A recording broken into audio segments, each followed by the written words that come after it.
Your summer starts now with Memorial Day deals at the Home Depot. It's time to fire up summer cookouts with the Nextgrill 4-burner gas grill on special buy for only $199. And entertain all season with the Hampton Bay West Grove 7-piece outdoor dining set for only $499. This Memorial Day, get low prices guaranteed at the Home Depot. While supplies last, price and valid May 14th through May 27th. U.S. only, exclusions apply. See homedepot.com/price match for details. So good, so good, so good. Everything you want for summer is at Nordstrom Rack stores now, and up to 60% off. Stock up and save on the brands you love like Vince, Sam Edelman, Frame, and Free People. Join the Nordy Club to unlock exclusive discounts, shop new arrivals first, and more. Plus, buy online and pick up at your favorite Rack store for free. Great brands, great prices. That's why you Rack.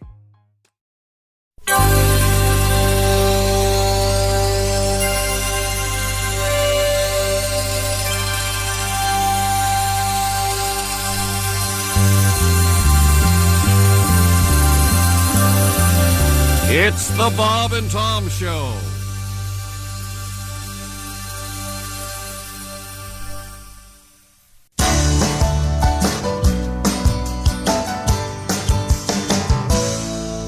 Dear Penthouse, I'm a freshman at a small Midwestern university, and I never thought something like this could happen to me.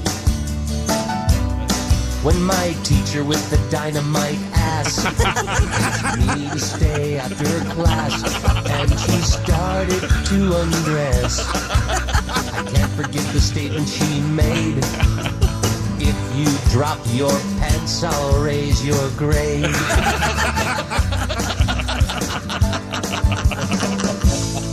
Dear Penthouse, I'm a seaman first class at an overseas naval base. It's been 7 long months since I've seen a woman's face. When I saw your recent issue, I took a box of Kleenex tissue and I locked the barracks door. Thanks to you, I've gotten a grip. Please excuse my jerky penmanship. I've read every issue since 1974. The first 2 years behind the bathroom door. I poured through every penthouse I could find, even though my mom said I'd go blind. Dear Penthouse, doing sports on the radio has always been my job. I've never wanted a man until I noticed Bob. When we're close, I start to perspire. His little bun set my loins on fire. And I dream about the day he'll say, "Chick, let's get undressed." Name and address withheld upon request.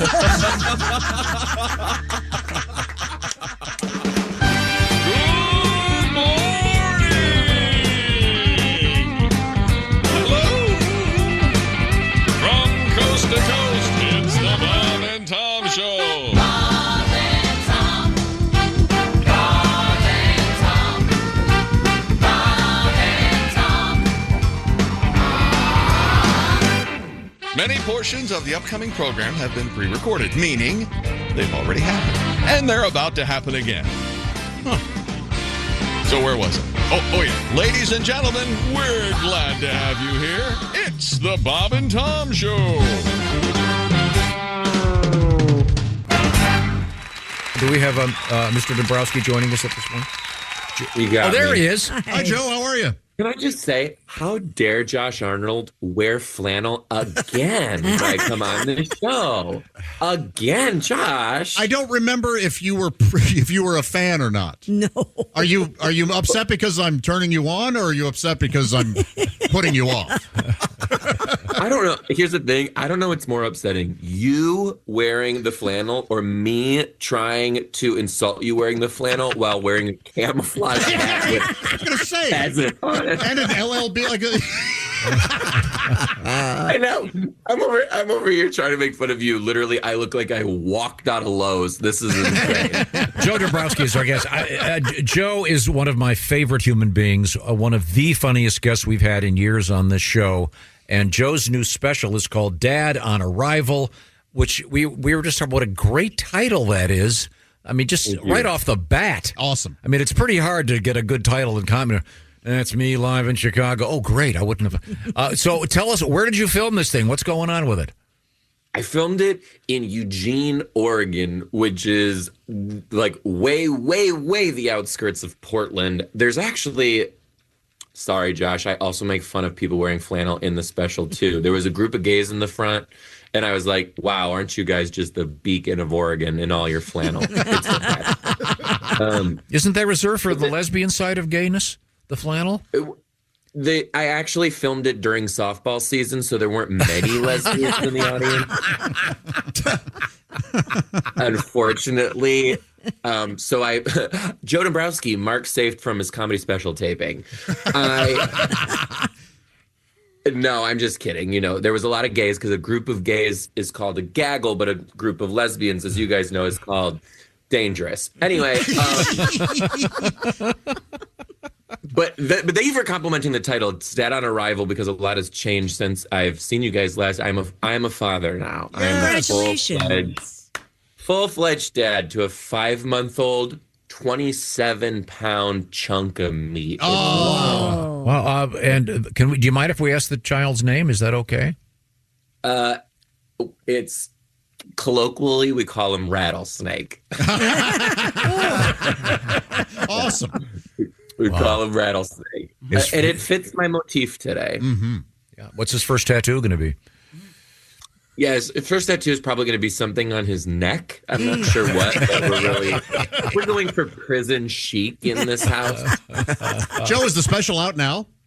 The special's out now. It's on YouTube. Awesome. If you go to my page, you can find it. It was put out there by 800 Pound Gorilla, which I'm really proud of. So if you type in Joe Dombrowski, Dad on Arrival on YouTube, you'll find it for free for the masses. All right. Well, that's great. Now, by way of background, Joe was a school teacher for many years, and now a dad. I have fathered many children, Joe. I can give you plenty of pointers. Have you had the experience of the unexpected fountain while doing a diaper change yet? Fountain? Yes. Fountain? Yes. When you're changing a diaper. How about this? 5 days old, I bring this baby home. 5 days old. This baby poops across the room with the force that can only be described as a Civil War cannon. I was so impressed. I grabbed the measuring tape, 4.5 feet across the room. It made a sound when it hit the wall. I didn't know that was possible. Also, nobody told me that babies burp like they're just sitting across the bar at the VFW and they've been drinking Molson's all day. Like, it is the most vigorous, deep belch. I don't know if I'm disgusted or proud. Well, be proud. These are all good things. So when you recorded the special entitled Dad on Arrival, was the baby had been around for a while? No, the baby was actually born about 4-ish days after the special was shot, which is really cool when I go back and watch it because I look at it and I'm like, I don't know who that person is. I'm not him. He is not me. Because now, since the baby's been born, I have nothing upstairs. I have 0 brain cells left. I'm going to be so real with you guys. I was with my husband. We drove past a casino last week, and the sign said senior night, and I said out loud, they're letting high schoolers in the casino. Not even kidding. I'm watching the news, and it was like a woman from Tacoma is going through a rough period. I said, how much blood did she lose this week? Joe Dombrowski is our guest. Joe's a great comedian, and Joe's new special on YouTube is called Dad on Arrival. And the reason you can't think, Joe, is because when you were filming the special, you'd been able to sleep. And I'm assuming that now that's no longer in the cards. It's a different brand of torture being this sleep deprived. Like I was counting out loud. I don't know. Everyone says count to the baby or sing to the baby. And the other day I was counting out loud to him. I was so tired I forgot the number 12. I thought it was like 10, 11, North. Is it North? I don't know. Then they tell you to sing to the baby all the time. And my husband sings very practical songs, very, very known, very worldly songs. I don't know what to sing, so I'll be changing my baby, and all of a sudden I'll just be like, from the window to the wall. Now, are you going to be able to go on the road anytime soon, do some more gigs? What's happening with that aspect of your life? I've already been back on the road, which has been fantastic. Both of our parents are retired, so they are coming in to stay with us and take care of the baby while I'm on the road, which has been super, super, super helpful with them here. The funny thing is, though, is now, I don't know if I ever told you guys, I'm an only child, so my parents are obsessed with me. They call it love, but the doctors call it Munchausen by proxy. They are moving here to be closer to their grandchild, and my dad is having a very hard time with assimilating to Seattle. We were in the grocery store and he met a person, and I had to tell my dad we had to go, and he goes, let me say goodbye to my friend. And he goes, goodbye, it was nice to meet you and your wife. And the guy was like, oh, this isn't my wife, this is my girlfriend. That's my wife, we're polyamorous. And my dad said, holy hell, Joe, this guy can write with both hands.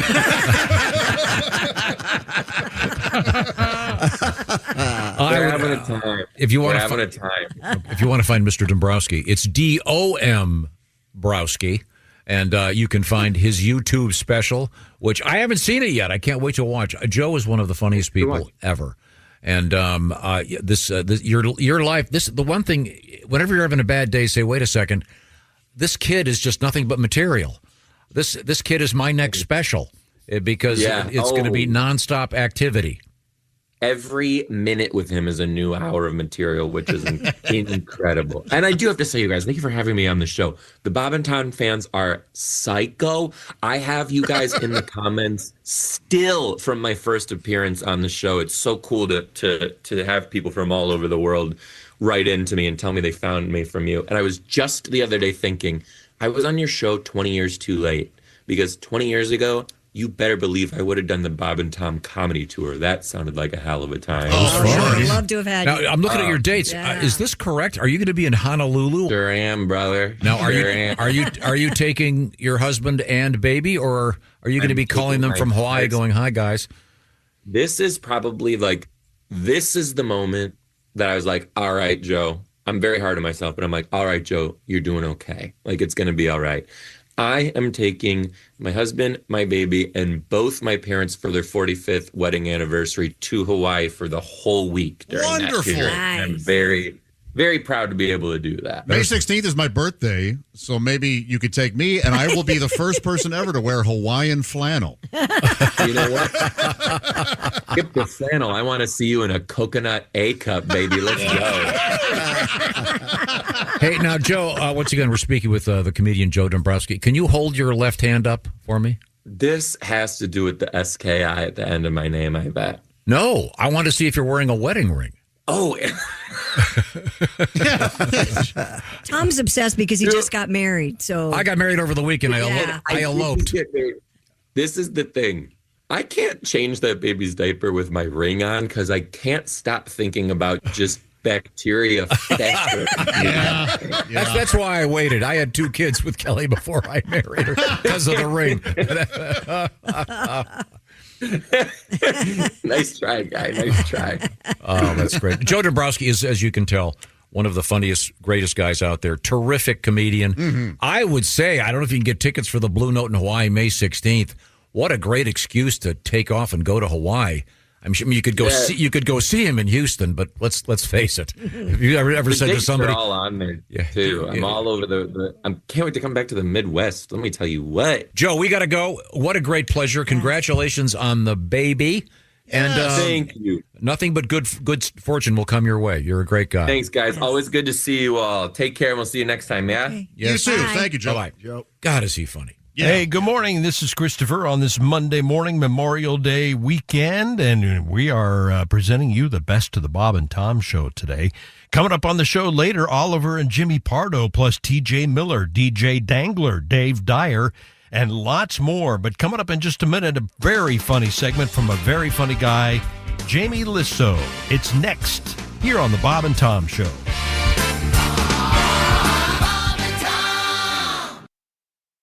You know, starting something new isn't just hard, it's terrifying. So much work goes into it. You're not entirely sure if it'll work out, and it can be hard to make that leap of faith. Trust me, if I was afraid to tell any new jokes, I'd be out of a job. Don't live with what ifs. Instead, live with Shopify. Shopify is the commerce platform behind millions of businesses around the world and 10% of all e-commerce in the U.S., from household names to brands just getting started. Get the word out like you have a marketing team behind you. Easily create email and social media campaigns wherever your customers are scrolling or strolling. Did I mention that iconic purple Shop Pay button? It's used by millions of businesses around the world. It's why Shopify has the best converting checkout on the planet. It also helps boost conversions, meaning that's less carts going abandoned and more sales for you. It's time to turn those what ifs into with Shopify today. Sign up for your $1 per month trial today at shopify.com/Bob and Tom. Go to shopify.com/Bob and Tom. That's shopify.com/Bob and Tom. Welcome back to the Best of the Bob and Tom show on this Monday morning. This is Christopher in the Bob and Tom studios. Here's a really funny guy and a really funny segment. Jamie Lissow on the Best of the Bob and Tom show. There he is. What a handsome man. I'm talking about Josh. There's also Jamie Lissow up there. Hi, Jamie. Looking good. Jamie, are you in a hotel room again? I am in a hotel room, and I'm also using a heavy filter. I like your hair. You got that kind of like little mini Superman pompadour going. Yeah, I like to wake up, and I don't feel like I'm ready until I have an equilateral triangle in the center of my head. Now, does your girlfriend coach you on how to dress? It's how a to wife. He married her. Remember? We don't know what his girlfriend does, but his wife. I'm so sorry. He told you that in confidence. Your lovely wife, the doctor, the physician. Does she? Yes. I know she's coaching you on with some health tips. Does she coach you on haircuts, way to dress, how to talk, what to think, where to go, what to do, any of that stuff? She absolutely does. And just to clear it up, my wife is in fact a doctor. My girlfriend's a physician's assistant. Okay. And can I tell you, she's very honest with me about whenever, I don't know if you've ever had like a girlfriend or wife sort of like look at another man and go like, oh man, that's a nice sweater. You know, like I like the way that guy, she just did that. She goes, man, look at that guy's fisherman sweater, you know? Mm-hmm. And so that night I went on like LL Bean and I bought a fisherman sweater, and it came about a week later, and she was coming out of the bathroom and I put on this fisherman sweater and I was like, this is going to be, and I don't want to say she burst out laughing, but I returned it within 24 hours. She's very honest with me about she's picked out basically this entire outfit. I wouldn't know what to wear. Yeah, without my wife, but I wouldn't know what to do. You look very nice. We're pleased to see you. Jamie Lissow is one of America's finest comedians. I don't know how he does in Canada, but he flies over it a lot because he lives half the time in Alaska, and then the rest of the time you're in Idaho. Yep. In Canada, I'm about 70% as successful. Very similar to me. That's the exchange rate for my comedy. That tracks. Yeah. Okay. And what foreign countries have you played in the course of your comedy career? You know, the most foreign countries I did was on one big run where I did a military tour with Rob Schneider. So we did Korea and Japan, and we were in Honduras. I mean, I have bombed everywhere. Rob Schneider is in what is it, Home Alone 2? Yes, yeah. Oh yeah. And yeah. that was on TV a lot at my place. He's great in that. The next time you see him, just be the last one to say, I was talking to some guys. He's so good, and it's so funny.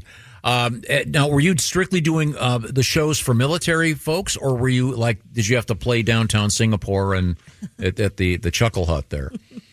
It was all military, and it was one of the hardest but most rewarding trips I have ever been on. Like our armed forces, we went to Greenland also, which is like the tip of the spear. And I don't know if we stole Greenland or not. I heard some news Not about yet. that. Not yet. Okay. But they were telling me when we visited Greenland, they told us, not even joking, they said it's the only base where there's no fence around it because nobody's trying to get in. They don't even have it's so hard to get there.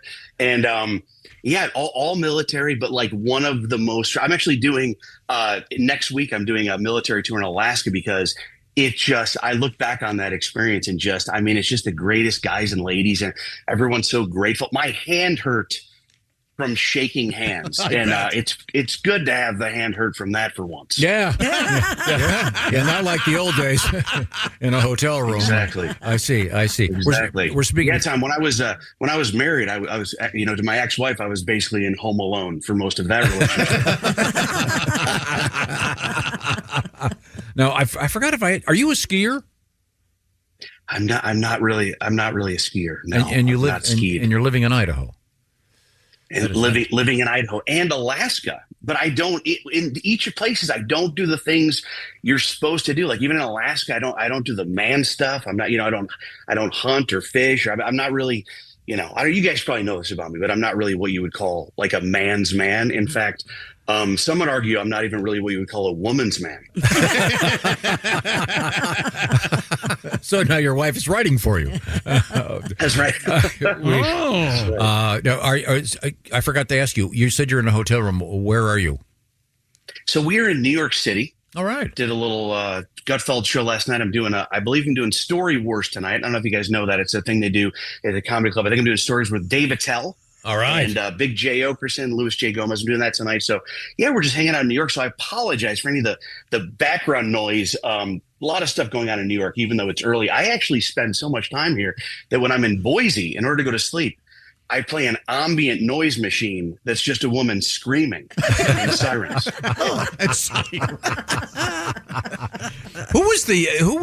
There was some famous comedian or actor that had his had at home had a room that looked just like a Holiday Inn or something. Oh, really? No way. Yeah, so he could go to sleep. I forget who we were talking to him not too long. Remember that, Pat? I do, but I don't remember the name. I remember Billy Crystal had a bathroom that was an exact replica of a bathroom on a plane. Remember that? Wow, that's weird. Why would you want that? I don't know. Wow. Jamie Lissow is our guest, very fine stand-up comedian. And do you have all those air miles? Is it on Air Alaska? It's mostly Air Alaska. And by the way, speaking of that dude that had the, the room in his house, it was like a hotel to make it more comfortable. For the first 10 years of comedy, when I got home, I actually slept with a roommate. Just to kind of echo that experience of the comedy condo. It's mostly Alaska Air. And I would leave a bunch of old jars of mayonnaise and ketchup and stuff. And but I do mostly Alaska Air. I bring it up because I don't know if you saw in the paper the other day, Alaska Air just bought more jets than any other company they ever. bought from Boeing over 100 jets. Yeah, jets. so they said we got the money from Jamie Lissow. he's used our airline so much. Now, what else is on your mind these days? Anything happening in your life? Yeah, so it kind of is. I've been what I've been doing is I've been kind of collecting some stories, and what I thought I would ask you guys about is sometimes you hear somebody tell a story, and in the story they feel like they were the hero of the story or the angel, as it were. But then you hear from your friends or someone in your family that they don't agree. Maybe you're the villain. And so what I thought was, because we have some great minds in the room, I thought I would read you guys some stories from some people that feel like they definitely did the right thing and were the angel in this scenario. And I'd like to hear from you guys to either validate these guys or disagree with them, whether you think the person in the story is the angel or the villain. And what's kind of fun is two of these stories are from just like fans, like listeners, right? But one of them is me. It's my story. All right. And I was wondering if the end of these three stories, I would love you guys to guess which one you think actually is a story that happened to me. Oh, I love this. All right. Okay. So here's the first one. I bought my wife and I tickets to Paris for our first wedding anniversary. I got upgraded to first class and I gave the seat to my wife because I thought that was a really nice thing to do. We had such a great time in Paris, but she cannot get over the fact that for our anniversary, we didn't get to sit together for that very long trip to Paris. I feel like I was being the angel. She disagrees, thinks that it was not the right thing to do. And that said, on the way home, I sat in first class and made her sit in coach. Just kidding. It says just kidding. It says I made that part up. So I would love to know what you guys think about this. I've had kind of similar situations. And what do you think if you give your, wife first class? Do you feel like that's an angel move or a villain move? I think it's an angel move. Absolutely. Yeah. You sleep most of the time on those overnight flights anyway. It's not, it was a wonderful thing to do, sir. Now, once you landed in Paris, was she going out on dates with the French guy sitting next to her? Yeah, she eventually married the man in the middle seat. I guess you did the right thing. I don't know. What do you think? I feel like I would have known to go, hey, you know what? No, thanks. This is our anniversary. We're going to sit together. Really? I feel like I would have. You would have turned in your first class ticket maybe and then asked to be put in the back? I mean, because he was upgraded on the spot. So see, those overseas flights, first class, you get a place you can lie down. I totally get it. But I as also. As opposed to being cramped up. I feel like I've talked to women before. Yeah, you're probably right. I find that hard to believe. Okay, what's the second story? All right, second story. By the way, I don't know if you guys know this is possible, but I've been in first class before on a free upgrade, and I had the stewardess wake me up and go, sir, just want to let you know you've been downgraded. Whoa. Swear to God. What? But her tone was that of someone giving good news. Swear to God, this is a true story.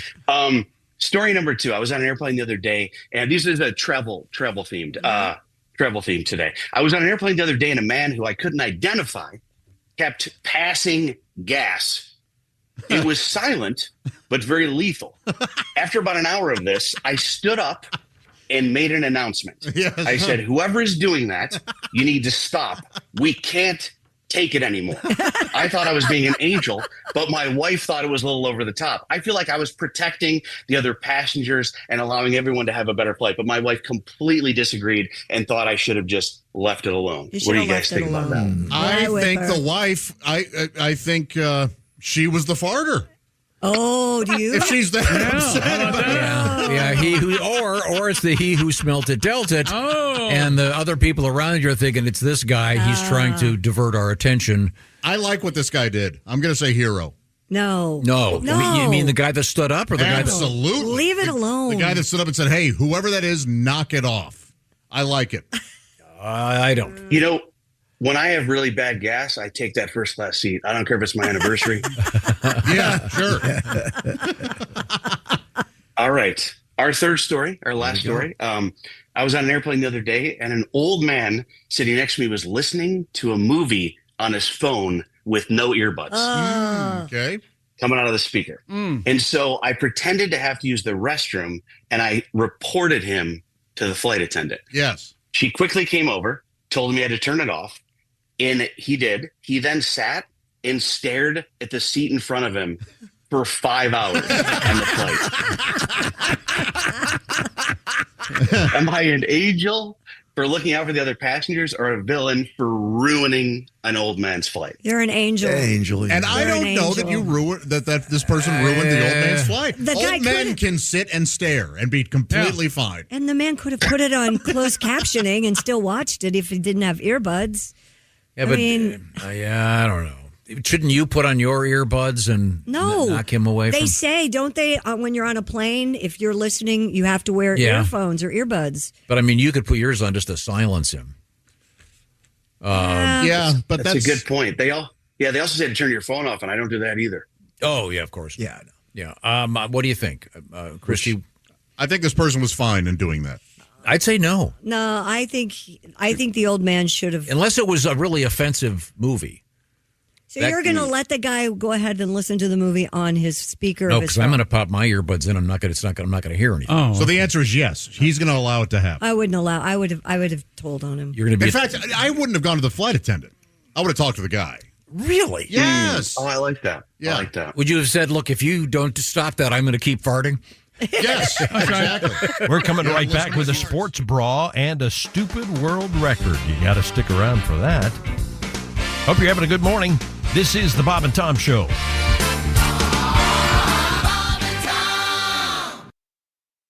You said this place was steps from the water. We just haven't found the steps yet. How much did we save? Enough. Enough to get lost? Or you could book a stay with Hilton. Welcome to your oceanfront room, just steps from the water. The Hilton sale is on now. Book on Hilton.com or the Hilton app and save up to 20% to get the stay you expected. When you want savings, not surprises, it matters where you stay. Hilton, for the stay. Welcome back to the Bob and Tom Show on this Memorial Day Monday. This is Christopher in the Bob and Tom studios. Here's a story about a sports bra. It's actually a sports place where you go. We'll hear about that, and we'll get a stupid world record on this Monday morning. We have completed our sports broadcast. Well, we have one more addition. Oh, good to know. The Sports Bra is a sports bar dedicated exclusively to women's sports, and they have announced an Indianapolis location coming this summer. Oh. The bar will open at 15 East Maryland, according to the company. The location sits, of course, steps away from Gamebridge Fieldhouse, where the Fever and the Pacers play. Co-owners Eve Keller and Jenny White will lead the Indianapolis franchise. We chose 15 East Maryland because women's sports deserve to live in the same geography as everything else we celebrate, right in the flow of Indianapolis's energy. That's cool. That's from Eve Keller. The Sports Bra Indy will showcase local and professional teams, including the Fever, Indy Ignite, the volleyball team. Also, the National Women's Soccer League, Professional Women's Hockey League, and Athletes Unlimited. The opening of the Sports Bra in Indianapolis, another powerful signal that the women's sports and women in sports in general are not just growing, they're leading. How many locations? There's this one and one in Portland. Oh. So there you go. It would have been nice, I would think, that they wanted to probably get it before the Final Four, but it won't be ready until maybe the Fever season. So there you go. The Sports Bra. I like the name. The Sports I do Bra, too. Right? Was Lesbos already taken? What just happened? I knew you guys were sitting there. I was. You guys. Don't look at me. It was all Oskar. That was all Jeff. That was all. Oskar went alone on that one. Solo on that one. Oh, sure. Oh, I thought of it. But I thought I'd Well, the decency. So much for getting a free meal at Sports Bra. That bar's not for you, chick. Well, yeah, they it is if serve he me. likes women's sports. That's right. I'm trying to get a hookup with the Ignite right now. Go up there, watch the volleyball games. What else have you got? That's it. Good night, Tom. Here's Christy with the news. What did I just print? I thought you had a world record. I forgot where I put it. A giant female python. I forgot. Here it is. Hang on a second. Stupid world record. Unbelievable. The unprofessionalism of this. Yeah. How does he? Oh my God! How does he ever come into the studio and do this? I'm sick and tired of this unprofessional. Python found in Indonesia has been crowned the world's longest wild snake. The snake. Interrupt me. That's professional. I just want to say, unbelievable. As you know, Josh was in the hospital 2 weeks ago, and it's my understanding from the hospital that Josh was also given the crown the longest snake in captivity. That so hollow what you just said. I needed 2 gowns. The snake, which was discovered in the Maros region of Sulawesi. I believe we have a VRBO there, I think. Guinness noted that if... you and your similes. Guinness noted that if placed across a standard FIFA goal, and we're all incredibly familiar with that. You just said you wanted to go watch a soccer game. That's volleyball, ding dong. The snake would substitute volleyball net. The snake would stretch. It's 23 feet. Everybody knows how long 23 feet is, but it only weighs 213 pounds. It seemed kind of thin. It does. Doesn't that seem thin for a snake? Maybe that long. It's no arms and legs. Maybe he was hungry and she hadn't eaten yet. Yeah. No, wait a minute. I think he's on to something. It's way more It's just the slithering mass of body. It's been named Ibu Baron, which translates to the Baroness. Cool. The Baroness. We have a picture of it? It's massive. Oh, man. Good Lord, it's I mean, to look at it, you would think more than 213 pounds. Absolutely. Look at that dude standing holding the tail. That's the dude I would think would hold the tail. Yeah. I mean, the head is about the size of a human head. So is it dead? No. That's what I was going to ask. What do you mean, no? So the guy has got the tail wrapped around his neck, and it's still alive. Yeah. It is? Are you sure? Nah, Okay. there's no way. According to Tom, that snake is alive. Yeah, they named it the Baroness. It's alive. They're not going to kill it. I would hope they wouldn't Look at kill the it. two different poses it's in. Well, you can do that with a dead snake. No, you can't. They harden up their. It's No, they get snake rigor mortis. Rigor mortis. You could use that thing as a telephone pole if it was dead. Okay. The snake's posing for photos. Of course he's alive. It's alive. It's got its tail up on its shoulder. If it were alive, it would be squishing that man to death. Well, no. I'm with Tom on this. Maybe he's not hungry. You don't know. Maybe there's a guy in there already. Maybe his buddy's in there. I couldn't possibly eat another person. I just ate a person. It's huge. You have to eat something and sit around for a couple months digesting it. Oh, yeah. Absolutely. And if there were a person, you'd see it right now. You'd see the person inside it? Oh, yeah. You would be a huge lump. Remember that woman who got eaten and you could see the silhouette of her inside the snake? Remember that? It's like in cartoons, where someone swallows something, you can see the exact outline of it. It's the same thing. Is it? Yeah, there we go. So that's that sports? Yeah, I'm glad I found that world record. Thank you very much. That was exciting. We were talking about giant snakes. Exciting. Yes, we were. 23 foot of snake. Christy, what's going on at the news desk? Well, scientists have identified a so-called G-spot on the male member. Here we go. According to the new study, the frenular delta appears to be the main erogenous zone of the penis. That's my favorite kind of blues music. Oh, the frenula. Frenula delta blues. Yeah. Right, just south of the tip on the bottom it's part. Be on the underside. Also known as the banjo string. Huh? I've never heard that. We've talked about this sort of being the male Taurus before. Yeah, the man in the boat. Yeah. It's located on the underside of the male member where the shaft meets the head. Right. Yeah. I thought the whole thing was pretty... Yeah, the whole thing's not bad. Yeah, it's good. Scientists said it's richly innervated Engorged with veins and nerves. by particularly overlapping perennial and dorsal nerve branches. What do you use for perennials at your house? It's actually perineal, sorry. Concentrations of nerve bundles and corpuscular receptors. Oh, brother. Yeah. Well, those are all anatomical terms. Yes. I mean, what are they telling us we don't know? Nothing. This is like the Wizard of Oz. You mean it was sensitive all the time and you didn't tell me? And by the way, why do they call it the banjo string? I've never heard that before. I've never heard the banjo string either, but I get it. You can kind of looks like it's the frenulum is also the thing on the bottom of your tongue, right? You can kind of see that on the ween. Okay, that looks like a banjo string. No, I don't know why it's called that. What does yours look like? Does it look? Can I get a look? Maybe. Looks like a standing bass string. I don't know. It looks like the span of the Mackinac Bridge. Oh, of course. Man, I don't know what happened in Michigan when you were imprinted, but if you open the door while you're driving on Tom's penis, you can see the. It looks like you're floating water over the Mackinac Straits. I know. I'm sorry, you Philistines. Philistines. The frenular. Frenular, yeah. It's called the. There's frenular and frenulum. But you said it's called the frenular delta? Yes, I did. Now, Josh, don't you have a frequent flyer miles from the frenular delta? Yes. Are you a frequent frenular flyer? I have the little wings pin as well. Well, a court in Britain cannot rule on which identical twin was fathered the child. Okay, so you have identical. You have a gal that slept with both twins, apparently, and she has a child, and they don't know which one's the daddy. Where's Maury Povich when we need him? Well, I don't think DNA tests will tell you. They can't tell you. I don't believe it. Aren't identical twins' DNA identical? Mm-hmm. I don't know. I'd have to look it up. I would assume. I've always heard there's 3 strands. It's not. They're not. They're just a little different.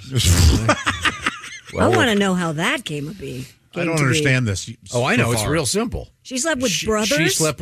She slept with both the twins. You're not telling me that it doesn't happen if you marry identical twins and you can tell them apart. That you accidentally slip and fall in the wrong one. You I don't think it was an accident. I think this lady's kind of round heeled and Maybe they had an agreement. Maybe it was the devil's 3-way. We don't know. These are all fair questions. We'll find out when twin brothers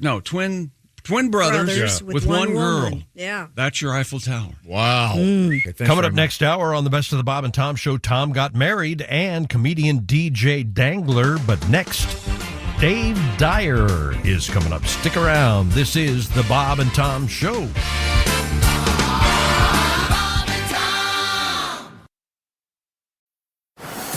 Ready to soundtrack your summer? With Red Bull Summer All Day Play, you choose a playlist that fits your summer vibe the best. Are you a festival fanatic, a deep end DJ, a road dog, or a trail mixer? Just add a song to your chosen playlist and put your summer on track. Red Bull Summer All Day Play. Red Bull gives you wings. Visit redbull.com/brightsummer ahead to learn more. See you this summer. Hope you're having a great Monday morning. This is Christopher in the Bob and Tom studios, and this is the Best of the Bob and Tom Show for a long Memorial Day weekend. Here's a segment. Pretty funny guy, mustache guy, firefighter. It's comedian Dave Dyer. Coming up, I can answer your question, Josh, about whether or not you can own a dead body. Okay. It's an interesting answer. But right now we are joined, a surprise guest is comedian Dave Dyer. With the mustache. Hey! The mustache is back. Hi, Dave. It's back. And the shaved head. You need you just need a big hoop earring, and you will look like Mr. Clean. I think it is. Well, I have the mustache back because I still have a bunch of T-shirts from when I had the mustache, and that's the logo. And it's tough to push the T-shirts without the mustache. And I want to ask a technical question. Besides being a comedian, you actually are a legit firefighter. Yes. Are you? Because you have to wear, I assume, certain types of face masks. It's professionally. Yep. Are you allowed to have a beard? Do they still work? Nope, no beards. Now here's why. Because that mask on our SCBAs has to make a tight seal on her face. That's why firefighters, if they grow anything, usually it's just a mustache. So you can't have anything around here so that mask doesn't form a seal. Yeah, makes sense. Yeah, makes sense. And the shaved head, is that also a professional requirement, or is that nature? No, genetics. This is the last resort. This is all I have left. This is it looks like if I grow my hair out for even a week, I look 93 years old. So you look really good.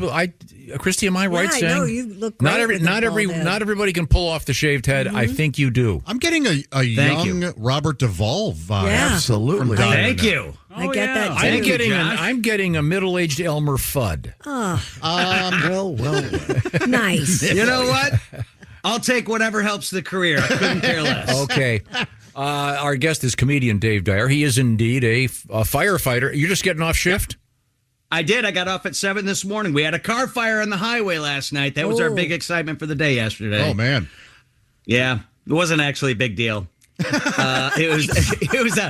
Well, I mean, it came out as a car fire, but what happened is that this kid had a piece of cardboard in the back of his pickup that somehow with the wind blew between the cab and the bed in that little slot and was lying on top of the exhaust system and started on fire. Wow.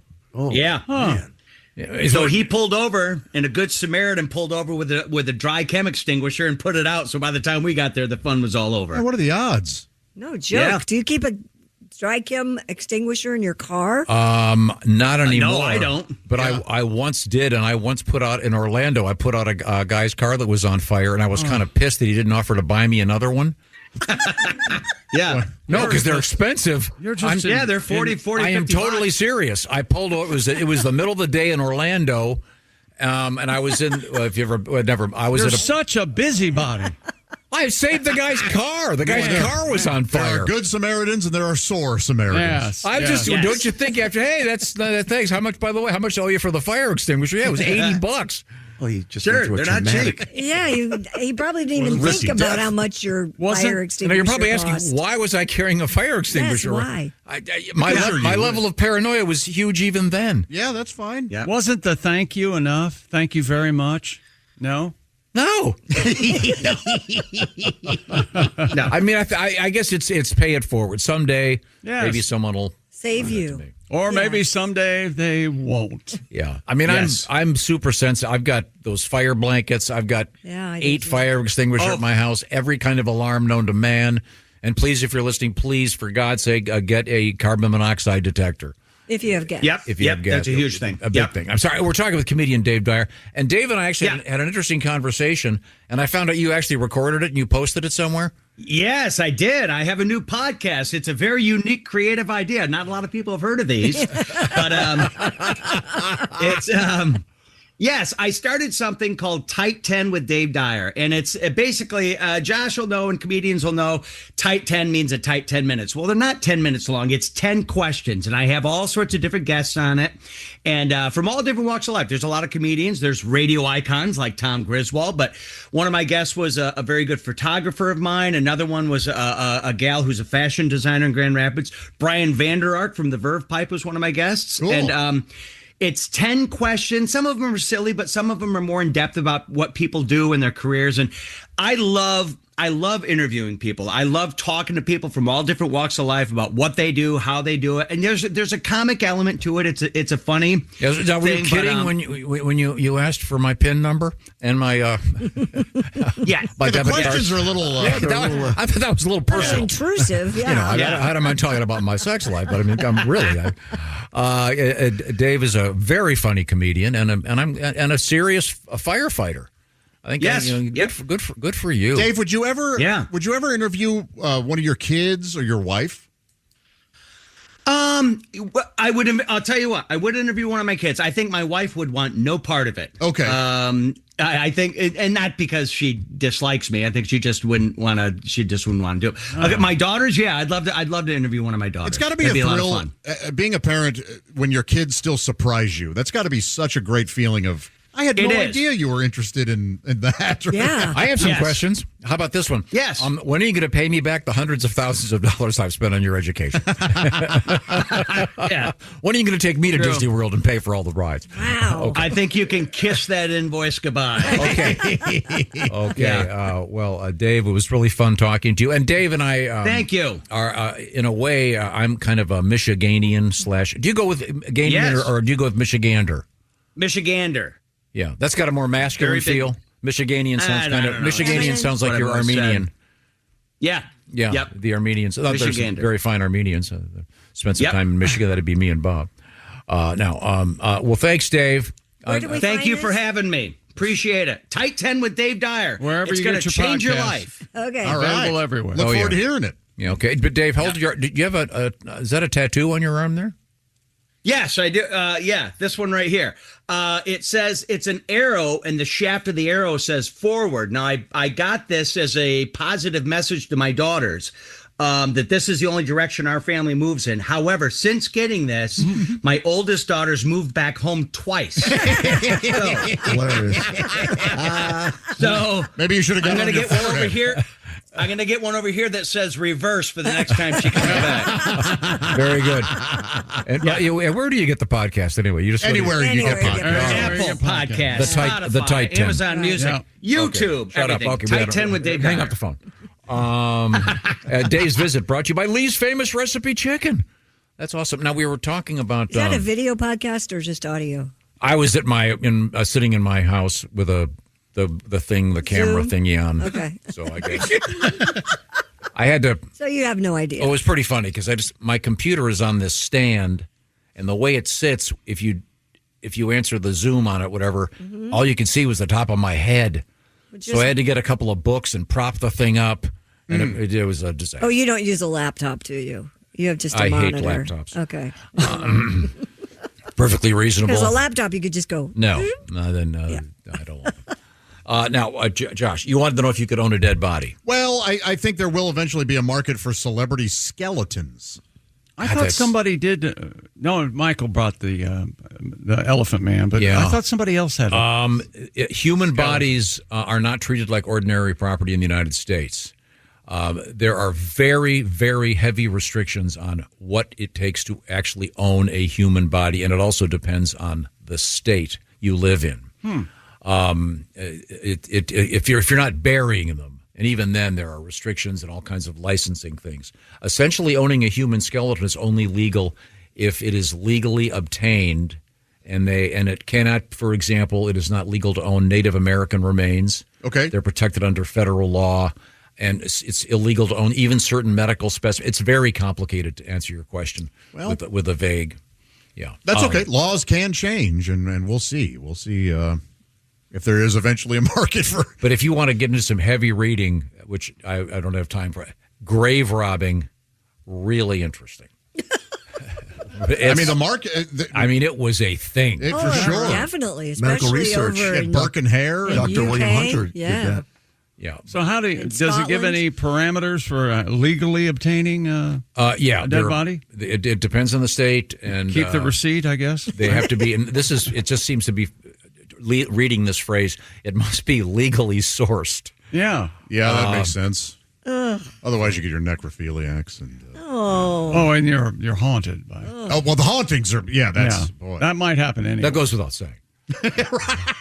Right. But I mean, there is a market for illegal it's just rather unpleasant.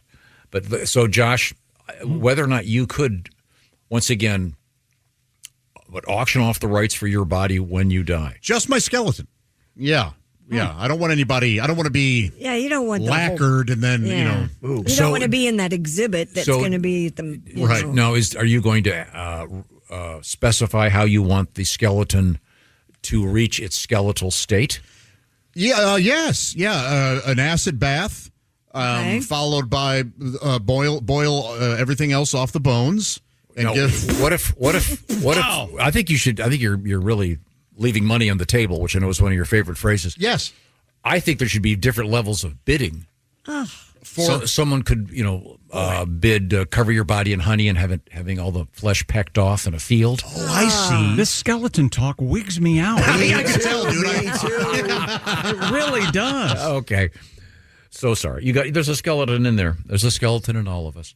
Now, here. You need that stitched on a pillow. You can take the skeleton out of a man, but he'd die. He would pass away. Yeah, he would die. It'd just be a bowl of jello. There's a skeleton. We'd be a blob. Squids. There's a skeleton. I love it. If you deliver it just with the right spin. There's a skeleton in all of it. Isn't there, though? I didn't know. We're coming right back with another great comedian. It's DJ Dangler on this Monday morning. Come on back. This is the Best of the Bob and Tom Show.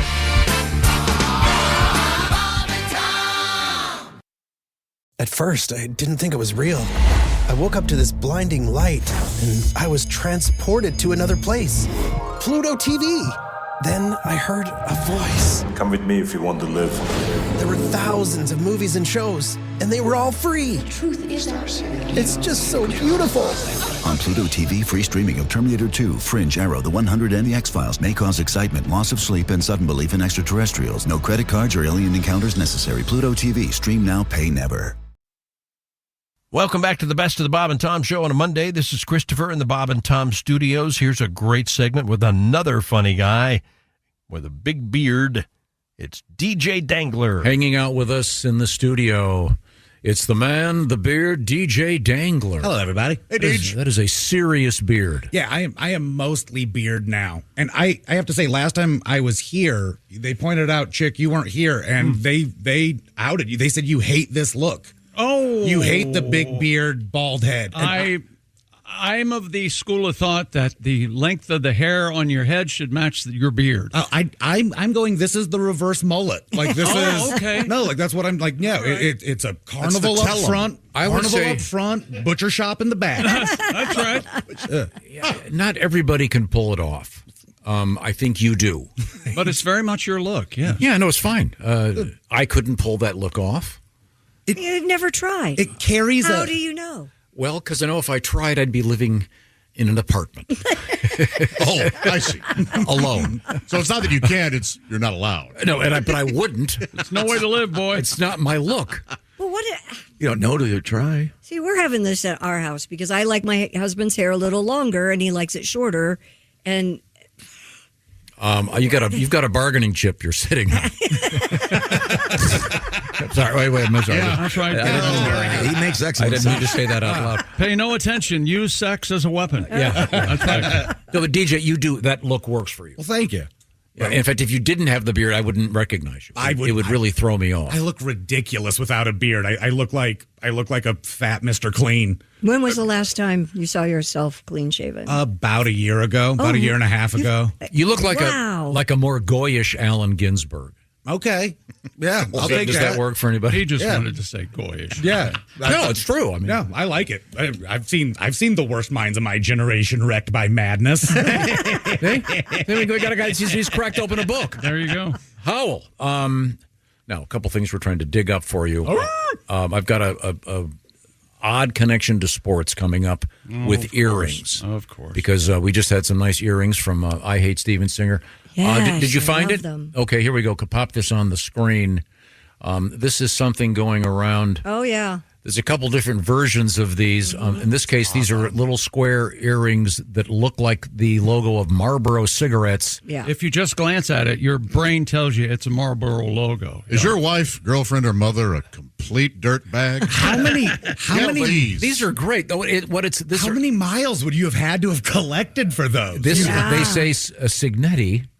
Right. Of course, and it's also it's kind of the colors of Indiana University. Red and crimson and. But it's every bit a Marlboro Cream, play. but- Yeah. There's also a version of these earrings that I saw a minute ago online where it's two cigarettes. Mm-hmm. I mean, it looks like they're two real cigarettes dangling from this woman's ears. Lovely. In honor of the Gorgeous. In honor. We're honoring the coach. Yeah, but If it weren't for some fascist government, we could have cigarette commercials still. I like this stance of being angry there aren't cigarette ads. I miss the good old days. Hey, dude. Cartoons were smoking in between cartoons. Where everybody smoked wherever they wanted. You want to go back to that? Show us your Kent. Remember that? If they were allowed to spend money on this show, absolutely. Now, that almost took out the magazine business when they took away the cigarette ads. And how about the world of racing? Yeah. Remember all the Marlboro car? Oh, sure. Winston Cup, for gosh sake. Yeah. Mm-hmm. Was that a law though? That there's no cigarette ads on cars? Yeah, you can't have them anymore. Wow. They kept the color scheme on some, but you couldn't put Marlboro on it. Yeah, there was the Marlboro car. Mm-hmm. But three of them. I remember. Weren't there three of them at one point? I remember very well, but yeah. I mean, this is a playful way to get to the coach. Yeah. And because of the first part of his name is Sig. Yeah. Now we can get away from that. Apparently, no one thought that was as amusing as I did. No, not at all. Not at all. No, don't let it. Can you find the picture of the super hot lady wearing that doesn't prove anything. It's just a dangling model. cigarettes? No, she's some hot co-ed. Those earrings are for like women who work on barges. When's the last time you saw Wait a a woman minute. that works on a barge? Josh, wait a minute. Okay. Is she a football fan? Is that why she's wearing the earrings? 'Cause I just don't. Unless you're an IU. That's a tough broad who's football wearing fan. Marlboro-esque earrings. Not as tough as the chick with the skull chewing tobacco earrings. That's a really that woman is the toughest. Yeah. Where do you stand on gauges? The little circles you put in your ear, the lobe? I think sometimes they look cool. Yeah. I think a guy like you, DJ, could pull it off. they can look fine, but I'm going to do just a little bit of reporting. Okay. They smell bad. I've always heard really? that. Really? I had a girlfriend with like gauged ears, and if she would change them out in the car, it would be worse than any stink I've ever made by accident. Right. Wow. Yeah. But even earring, like if a you cast. smell the back of a lot of any typical right. woman's earring, it reeks. It's bad. You have to clean your ears It can out. clear a room, and it's kind of a weird, funny thing to know that you're like, oh no, that person has a weird trick. Like they can almost That'd be spray. a good show. Things that stink. Ever been around a kid when they take their cast off? Yeah, that's smelly. that's rough. That is ripe, my friend. Yeah, sure. What about my sportscast? You're bullying yourself. See, my goal has been bullying reached. myself. Okay, I think we have the one with the young lady with This going to convince us how cool this is? I can't tell if I'm getting the signal or not. There we go. She's got an I like it more than I thought I was going to. IU hat on, and see that looks like dangling cigarettes. Yeah, and look at her. I mean, that is a lot of red lipstick. That is I know her. You do? You do? How?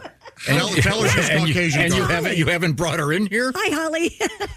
No, she's like, that's. What does Holly do for I a think living? Wearing those to Holly? a bar is like asking for ear trauma, though, right? How Holly many drunk owns guys a are going boutique. Trying to rip that off? Yeah. She's married to a lawyer. Gotcha. Don't make fun of her. She's very, very, very attractive, My sir. earrings Very safer now. Sue the hell out of us. She's gorgeous. Yeah. That's great. Isn't She's that very sweet? Kind of a successful. fun thing. And Love there was this news story yesterday, and at the press conference, Coach Signetti, after the press conference, he had alluded to this several other times. I'm going to go relax and have a beer. And there's an official beer that is a part of a charity program that Upland they're doing Brewing, yeah. with a brewer from Bloomington, Indiana. It's kind of fun. Yeah, And that's they've nice. been apparently they had been giving the guys beer throughout the season. They'd been supplying the coaches for the after the game thing, and it was a very nice shout out that the coach did. It is fun. Yeah. And But it's it helping. does make the students. tub dump problematic Yeah. at the end.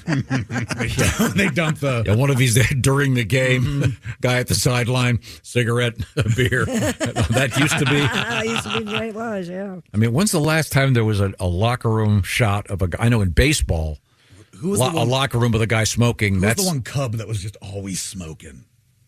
Oh, I don't know. There was the one Cub In the dugout? Yeah, like just always. I don't want to get it wrong because I have so many friends that are Cubs fans. They would hate me forever. But I know there was one Cub that was just. Was it Ryan Sandberg? that would maybe? be pretty. That would be pretty funny in a college guy. Yeah. Well, hurt my leg. I'm going to just have a couple smokes. In any event, I thought those earrings were kind of cool. Yeah, they're. Well, I'm glad you liked them. Good for you. No, let me finish here. Might be a fun Valentine's Day gift, fellas. Oh, yeah. If you've got that IU Good. co-ed There you go. that is your sweetie. Do that. That Yeah. Josh, I am trying to help guys like you. Now, You never have good advice for romance. You know, Ruby. Ever. Ruby Never. listen If you're to- not shoving earrings into mashed potatoes, Yeah. you're telling people to buy cigarette earrings. Steven hell's Singer wrong makes with nice you? ruby and diamond earrings. that's red so and you get white. okay. So you get one of each. You get her some nice earrings, plus you get sort of the comically underscoring the fandom of your sweetheart. All right. The fandom of your Your sweetheart. sweetheart's an IU fan. is an IU Yeah. fan? Yes. Will you ever buy her those cigarette earrings? You know the answer. You hypocrite. No. See, Kelly would love those, provided there was an optional augmented pair of diamond earrings. Well, see, there's another young lady wearing them. They're so cool. Is that the lawyer husband, that guy? No, that's a different couple. girl, I don't yeah. know that girl. Okay. I knew the other girl. I don't know. He looks like he'd sue me. Look at that face. It just reeks of lawsuit. Is that what Yeah. Is that what it reeks up? I'm gonna let's sue- be careful. I'm going to sue him. Let's go easy here. See, I didn't finish. I'll tell you what, it doesn't reek of ham. I'll tell you that. Or See any bacon in that shit. Or bacon. Hey, you want to hear the top 10 James Bond movies of all time? I do. As rated by this online rating system. Top 10. Hang on, he's trying to talk to Jason. Yes, Tom, go ahead. No, go ahead. I'm done. I'm listening for the top 10 James Bond movies as rated by. I'm going to Number start 10. writing some down, though. Spectre, 2015. Never seen it. That's number 10? That was Number okay. 10. It was okay. Number 10 is It Spectre. was pretty cool.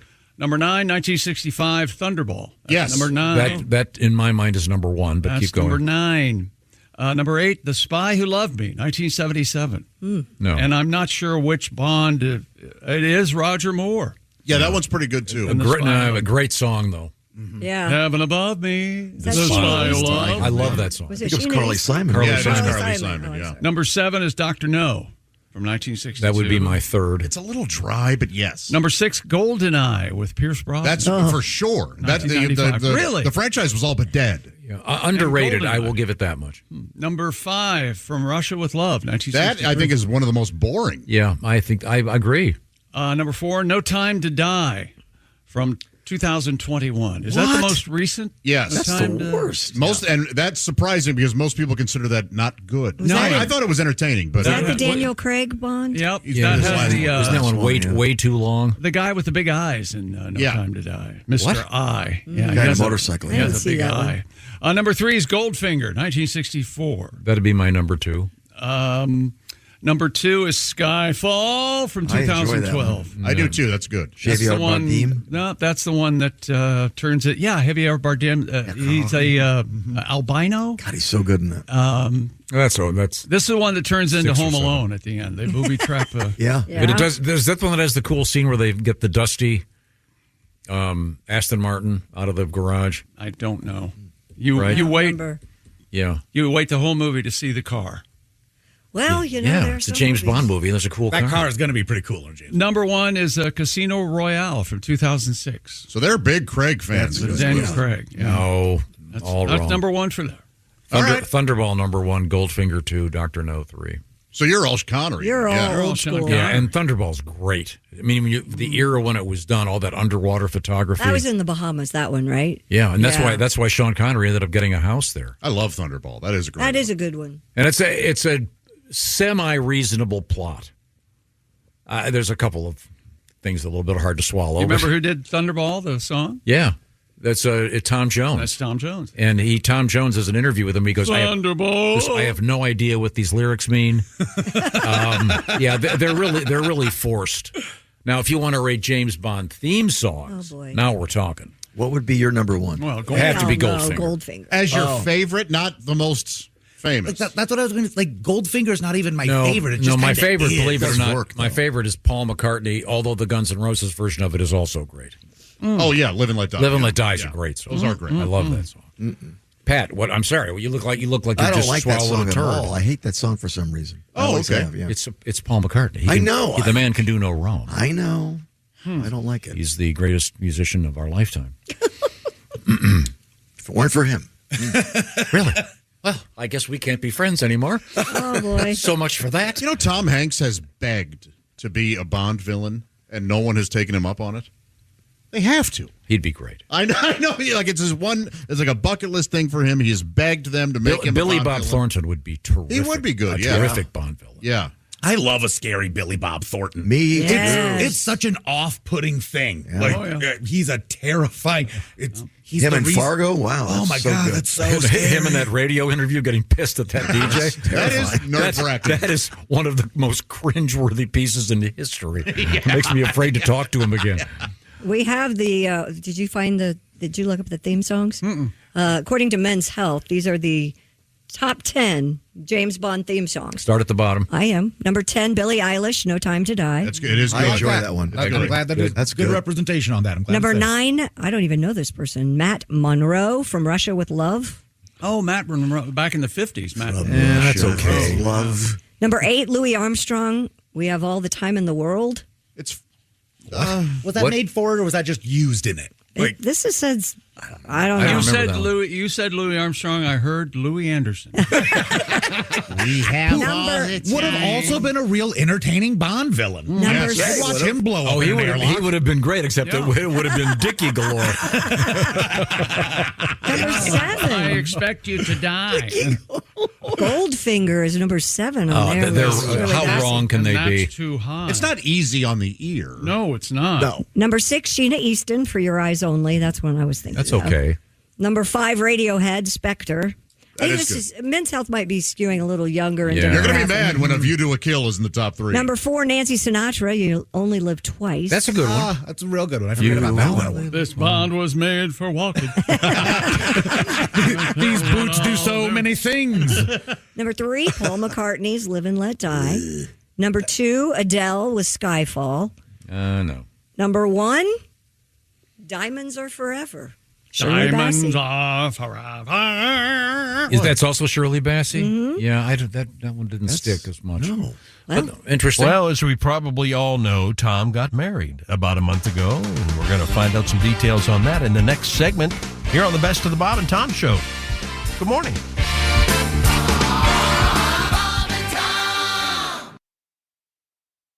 This is the Best of the Bob and Tom Show here on a Monday morning, long Memorial Day weekend. Hope you're having a nice one. This is Christopher in the Bob and Tom studios. Well, Tom got married about a month ago. Eloped.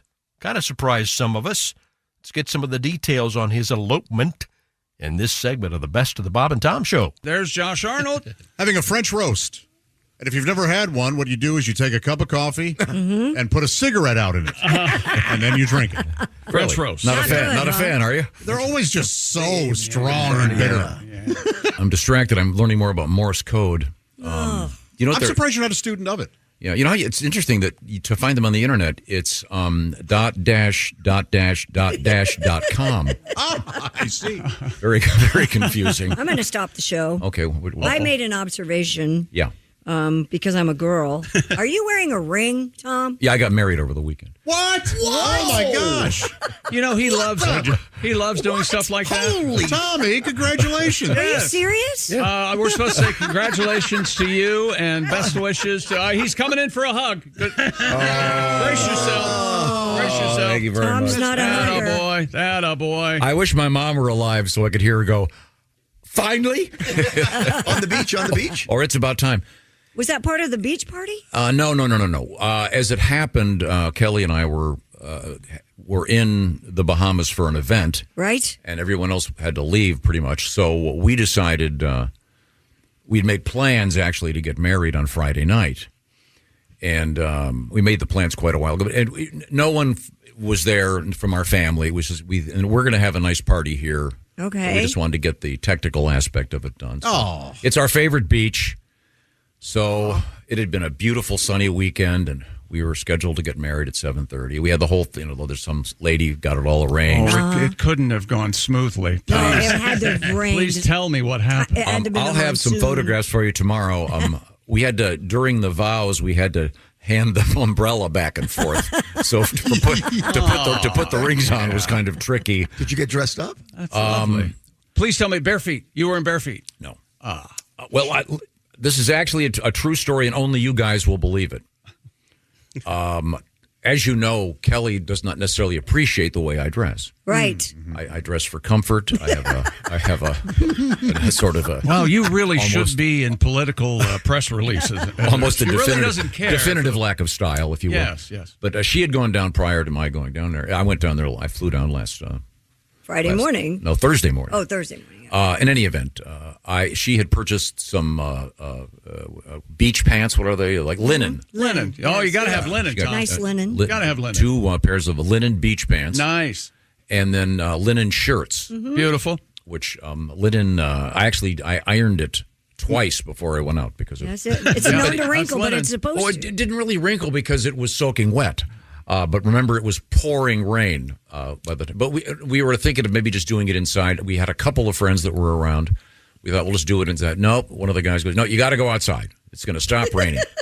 It's going to start. But here's the point. So we're getting ready, and I put on the trousers, the linen trousers. Trousers. He says trousers. Oh, I bet they'll show off his manhood, too. Well, Josh, here's the problem. Now, I'll do this in Socratic method. What color underwear do I wear?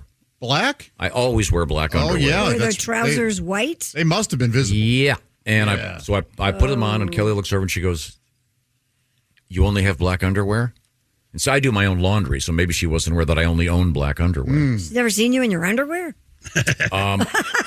She assumed. Well, now you're married. She can see you in Yeah, finally. She assumed correctly.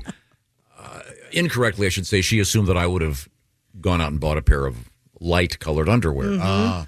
That would have been if I tried the pants on and thought it through. None of those things had I done. Well, then you had to go no underwear. So then I said, I'll go commando. There, that boy. Oh, boy. That was immediately rejected. Oh. So now this is the absolute truth. Now this was... You wore a pair of hers.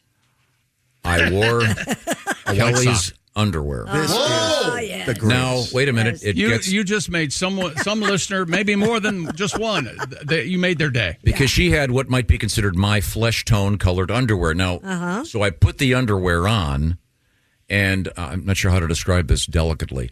The underwear is designed... Is it a shaping underwear? I'm not sure. It's got the back side is significantly more fabric than the front side. You understand what I'm saying? Yes. The front. So I put it on, and during That's how several women's activities, underwear is. things were flopping out. Oh, wow. So it occurred to me To turn it around? I had to. I'd gone to an event the evening before wearing the pair of pants, so I went back to our condo, turned the underwear around without. So now I'm wearing my soon-to-be wife's underwear backwards that I'd already worn frontwards. You following me? Yeah, here? I'm following you. So the next day I had learned, I've got to. So did they become like a G-string? Did they go way up? Well, I wasn't going to go into that, but there may have been If your doctor had asked for a urine, stool, blood, and semen sample, I just would have handed him the underpants. Attaboy. So I'm one of the few men, I guess I could say that. I got into my wife's pants on my wedding night. Yeah, there you in go. fact, I got into them a couple hours before the ceremony. So literally by style. Yes, by wearing them. Every word of that is true. Well, that's wonderful. Well, congratulations. Yeah. So good for you. And Good for you. The kids happy? Do they know? we told everybody when we came back. And do they? Yeah. Well, how'd the girls react? Cheers. They seemed to be pleased. Yeah, of course. Yeah. I think. That doesn't sound like. But see, what are their ages? You really can't tell at 10. Well, there's 10, 13, then they go up the scale. Yeah, there's. I mean, it probably doesn't feel much different to them. There's no telling. Yeah. Yeah, but I think that Hart was. We told her, hey, look, we're going to have a big party this summer. Yeah. And you can be the flower girl then. I think. Oh, that was left out. Yeah. That was a problem. Okay, well. Yeah, but may I see the ring?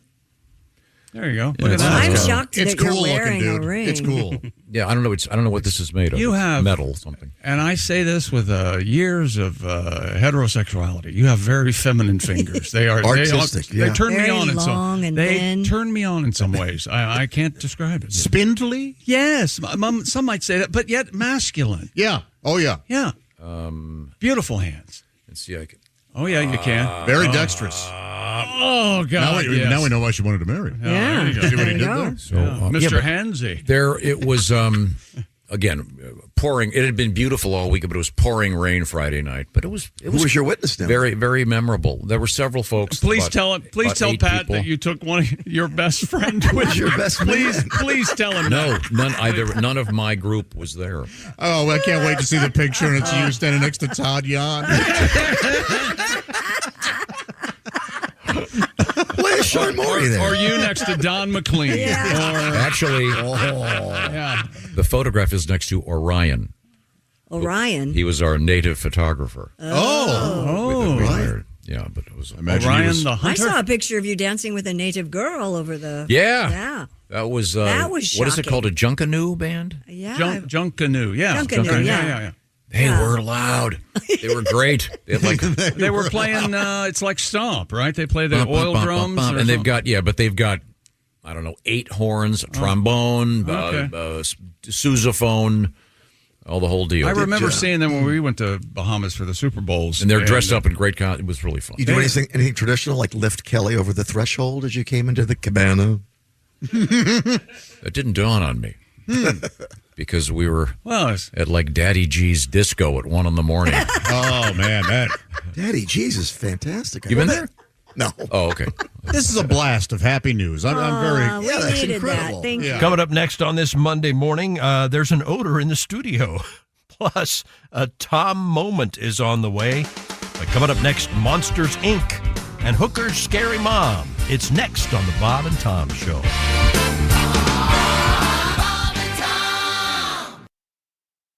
study, and play come together on a Windows 11 PC. And for a limited time, college students get the best of both worlds. Get the Unreal College Deal. Everything you need to study and play with select Windows 11 PCs. Eligible students get a year of Microsoft 365 Premium and a year of Xbox Game Pass Ultimate with a custom color Xbox wireless controller. Learn more at windows.com/student offer. While supplies last. Ends June 30th. Terms at aka.ms/collegepc.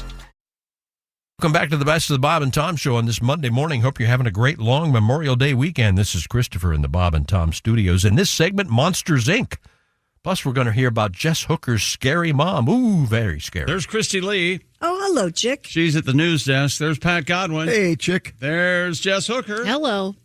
There's Josh Arnold. Jess, you could play Boo from Monsters, Inc. Oh, yeah. In a live-action remake of when she's like a little older. Thank you. That's probably my favorite look-alike. You've said that before, and I appreciate that. I like that. Boy, who doesn't? Do you guys well up at the end of that when Monsters, Inc. is the the very best. end he comes back in and Yes. she just lights up. Yes. my heart. So That's a perfect. You got the short bangs, I think. Is that the key to yeah, that? she's got like a bob haircut and bangs, and so It's very good. Looks Thank very you. nice. That's so sweet. it is a sweet movie. Do you remember? So kids grew up with that Monsters Inc. or my kids did, but I grew up with the Howie Mandel, Fred Savage version called Little Monsters, which was terrifying. Yes, I don't remember that one. So they I'm come way out too from old. underneath your bed. You have monsters that live Yeah. under your bed, and they come. And Howie Mandel, him alone, is a monster. Yeah. And that's scary. And and He's Fred like Savage, blue and he's sort of unrecognizable. yeah, it's almost it's very There was something scary. off-putting about that Very, movie. I never very. revisited it. Yeah, it was Howie Mandel. Who started the monsters under your bed thing? Yeah, That's been around for 300 years ago. Right? I used to. Did you ever look under your bed? All the time. Yeah, and I had to look behind the shower curtain because my mom would stand back there with a knife and jump out and scare us after school. What? Oh, wait a minute. You get some state-sponsored psychiatry. Yeah. I believe that's in the Constitution. Yeah, Is she insane? Well, we're still out on that. But she she scared us all the time. Just couldn't believe how funny it was. She loved to scare us. I mean, loved to scare us. Yeah. That can't be good. No, it's not. It's not. It didn't manifest well as an adult. So, Well, okay, on a much lighter note, Yeah. I missed most of the conversation, but I walked in and I heard you say that you, in order to watch the Masters, you already talked about you made some nice egg salad, but I heard you say something about you made the same peach ice cream sandwiches I did. that they had at the... I did, yes. I like a theme, and so I made homemade pimento spread and the egg salad, and then we had the azalea drinks. Those were good, and but I also yesterday I made the ice cream sandwiches. So is it the chocolate like an ice cream sandwich? It's not. No, it's actually 2 sugar cookies sandwiched with peach ice cream. So, yeah, I didn't make my own peach ice cream. I found some at the store. But you did make the sugar cookies. I did make the sugar cookies, yeah. That sounds great. I have some left over. Do you guys want me to bring them tomorrow? I would like to try that. Okay, I can do that. Yeah, but I made them small. It's 2 bites is enough. We haven't done it. We did a thing. You can buy a kit to make the chocolate for ice cream sandwiches. Oh, those are that would be good. I love how soft that is. And it's one of those things where you can spend $50 and 3 hours of your afternoon in order to make 10 ice cream sandwiches you could buy for $12. Right. You do that with pizzas too, all the time. Right? Yeah. What's the Cadillac of the ice cream sandwich? Is it North Star? What Big John? Big John is a good brand. I think that's a good brand. None of no ice cream sandwich leaped to mind. You'd think somebody would have cornered the market on that, but they haven't. No, don't you just like a traditional? Yes, with the parchment paper around it. You peel it. The ice cream sandwich is one of those things. You've got to wait. You've got to wait till it's just the right temperature. Well, I'm with you. You put it in the microwave for 11 seconds. What's 11 wrong might with be you too people? much. You think? No, it's perfect. Blue Bunny makes a good product. I bet. Yeah, Blue that's Bunny. great. Yeah. Blue Bunny, that's what I said. Now that's your bunny bread, my friend. Bunny. Bunny. I knew it was a bunny. Were Klondike bars ice cream sandwiches? They made a version. Ice cream bars with no stick. I never understood that. Yeah, that's weird. I can't grab this. I'm not going to barehand it. What are you So we're talking animals. That's what I would say. Whenever I need we're a animals. st- All I right. need a stick. Maybe a serious letter. Where is the stick? Because you get chocolate all over your hand. I have sticks right here. Oh, we know. He was like a magician. He's got all the Klondike Tom sticks. is prepared if we get inundated with Klondike bars. Okay. Well, enough food talk. And they don't call the Eskimo bars, right? Those are pies. And now they're not even Eskimo pies, right? Eskimo pie. What? They're indigenous. No, you can't say it anymore. Nose kisser pies or something. Jeez. You know how They're the woke pie. Eskimo kiss? You ever have an Eskimo kiss, Tom? What's an Eskimo kiss? You rub noses. Oh, that's sweet. Yeah, I remember like as a kid going, man, that's gotta suck. Wouldn't you rather just tongue each other? Yeah.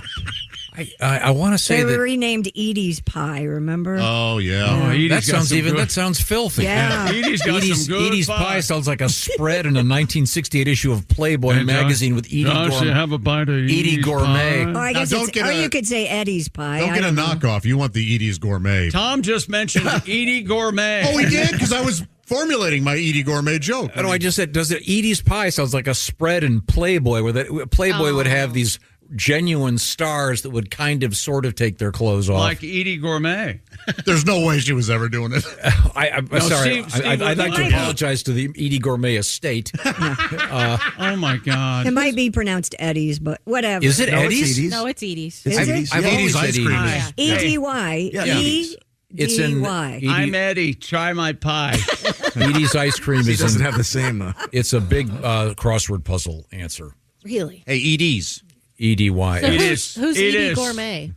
Edie Gourmet is Steve Lawrence's wife. They She were. spelled it You're- E-D-I-E. They were kind of a singing couple. Yeah. And, Okay. Very they sang, bland. Didn't and- they had kind of like Who's a Steve hit? Lawrence? I think. probably as lame an act as you'll ever see. No, and, Oh, no. God, he was super cool. And she, no, You thought Steve was Lawrence never was cool? You realize his casting in Blues Brothers was ironic. Oh, my God. Yeah, that's why it was. Oh, he was that whole slick Vegas-y guy. That Yeah, but is not the- any good. it's though. not You're right. good. It was lame. No good. No, it was Sinatra cool. Steve Lawrence Steve not. Lawrence. This answers a lot of It questions. does. It was really like does. it was like sort of a second-tier Sinatra kind No, of not even that. that No. showbizy, glitzy, Sammy at all. It was all Davis-y. smart. Not at all. Never No. took a chance in his life. He was In the blues, he's in the he Blues was Brothers. So hacked. In the Blues Brothers, the scene in the sauna. right. That's hilarious. Well, it's Okay. Well, because it was Because he wasn't some tough guy, yeah. gangster-esque dude that they were trying to portray him as than that. Oh, God. I think Edie Gourmet actually did a lot of scat singing. I think. Oh, did she? One of those, yeah. I'm not a fan of that. Oh, but you like Steve Lawrence. Oh, loved it. 'Cause the height of cool. The worst scatting of my scatting of all time is Sinatra. The height of cool. Doobie, is what he doobie, says. doo. The height If of you listen cool. to it, he doesn't do Sinatra's, that. and Sinatra's too cool to ever do anything wrong like that. No, So- That was a It throwaway sucks. line. He wasn't Yeah. scatting. Yeah. Wasn't And his scatting is at all. really smooth. Actually, it's doobie Doobie doobie doo. Yeah. Sounds like Sinatra singing. No, it's embarrassing. Here you go. Eskimo Pie changed the name to Edie's Pie. Covered it. Hey, by the way, did you watch the Masters over the weekend? I did. Right? Did you hear any planes obscuring the coverage of the Masters? Planes going overhead. No, I mostly Constant- heard in the pumped-in bird noises. Those are but- real bird No, noises. they're not. You could hear like those. It's like jungle. They got called for that. They did. I mean, they're not. They're not. No, they- Birds aren't in that area. They Yeah. got no. They were called out for that years ago. And what better time to bring it back? Who's going to believe that we did it again? Nobody. Right. It's perfect timing. They years ago a birder called up CBS Yeah, I and remember said, that. You've been sucked in. they are playing birds that don't live there, so they were caught. Boy, how'd you like to know that guy? Turn that off. Ow. Is that bad? Oh, it's not that bad. It's only 30 seconds. Now, What was that last one? We do That have was a witch, I think. We do have Bob's famous bird call, which if you were watching the Masters, I believe it was in the final round. Okay. On the second 9, Right. when I forget who was teeing off. Was it Justin? You could hear this famous bird call with Bob. African scissorbird. Okay. Unbelievable. If you have ever seen... That is just so dead on. How'd you get away with that? I don't know. Watermelon diarrhea bird. Okay. Oh, this is rare. Like, unbelievable. She. I'm sorry, but that got cut off. Bob didn't. It was a dry mouth. He couldn't do the Guatemalan diarrhea bird. But yeah, I believe that was on the beginning of the second nine. So who heard planes? I heard it, but it was infrequent. Constant. Okay. He says it's constant. I was like, if you watch the tennis matches in New York, and this is the constant. I get it. It's right next to whatever LaGuardia. Yeah. It's constant at the U.S. Open. I just thought well. there was. I was just assuming that they had enough because they kind of control everything there. Yes, you can't wear certain kinds of clothes. You have to. There's a lot of rules. Way different than airspace. I assumed that they would be able to control the airspace and keep the planes out because many sporting events do. Yeah, many I don't know. sporting events. No, do. they don't. What you're talking about are private citizen planes that are not allowed to fly over certain stadiums and stuff. And that happens not just at a certain sporting event, but that's everywhere. Yeah. You're passionate, and but it's been verified on computer. I'm talking to a brick. Here we go. No, this is from. He found it. Here we go. He found it. Several major sporting events place temporary flight restrictions over stadiums to keep noisy or potentially dangerous aircraft away. We agree with that. Nobody's arguing that. This includes Major League Baseball games, the Super Bowl, many college football games. I'm just asking why they can't, keep the. It wasn't that bad. No, it was constant. Yeah. Oh, yeah, it was. I just thought. I didn't even notice it. I didn't either. I watched. I listened with the sound down. I guess you have to be sensitive to notice these things.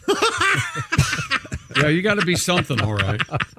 An unreasonable. I swear it's in his hand. It's the tinnitus, yeah. It's the tinnitus. I'm telling Can't hear us in here, but you can hear planes. That's right. Yeah, you're right. Right? Hearing planes on TV, meanwhile. I say something, and then he repeats it 30 seconds. Well, I didn't hear it. Wow. What are you talking about? If I want this kind of criticism, I'll go home. You know what? Steve Lawrence was talented, okay? He was the backbone. I just thought it. He was Mr. Entertainment. Steve Lawrence. Edie Gourmet. I will die on Playboy magazine, 1969. You think Edie Gourmet? It's right on the. You think Edie Gourmet was hairy, don't you? I bet you think. You know what? Real hairy. I kind of do. That woman could scatter ass off. I do too. Yeah. And she was a great scatter. Scatter, the best. The best, Tom. Coming up next here on the Best of the Bob and Tom Show, a Tom moment. He has those every once in a while. We'll get one next here on the Bob and Tom Show.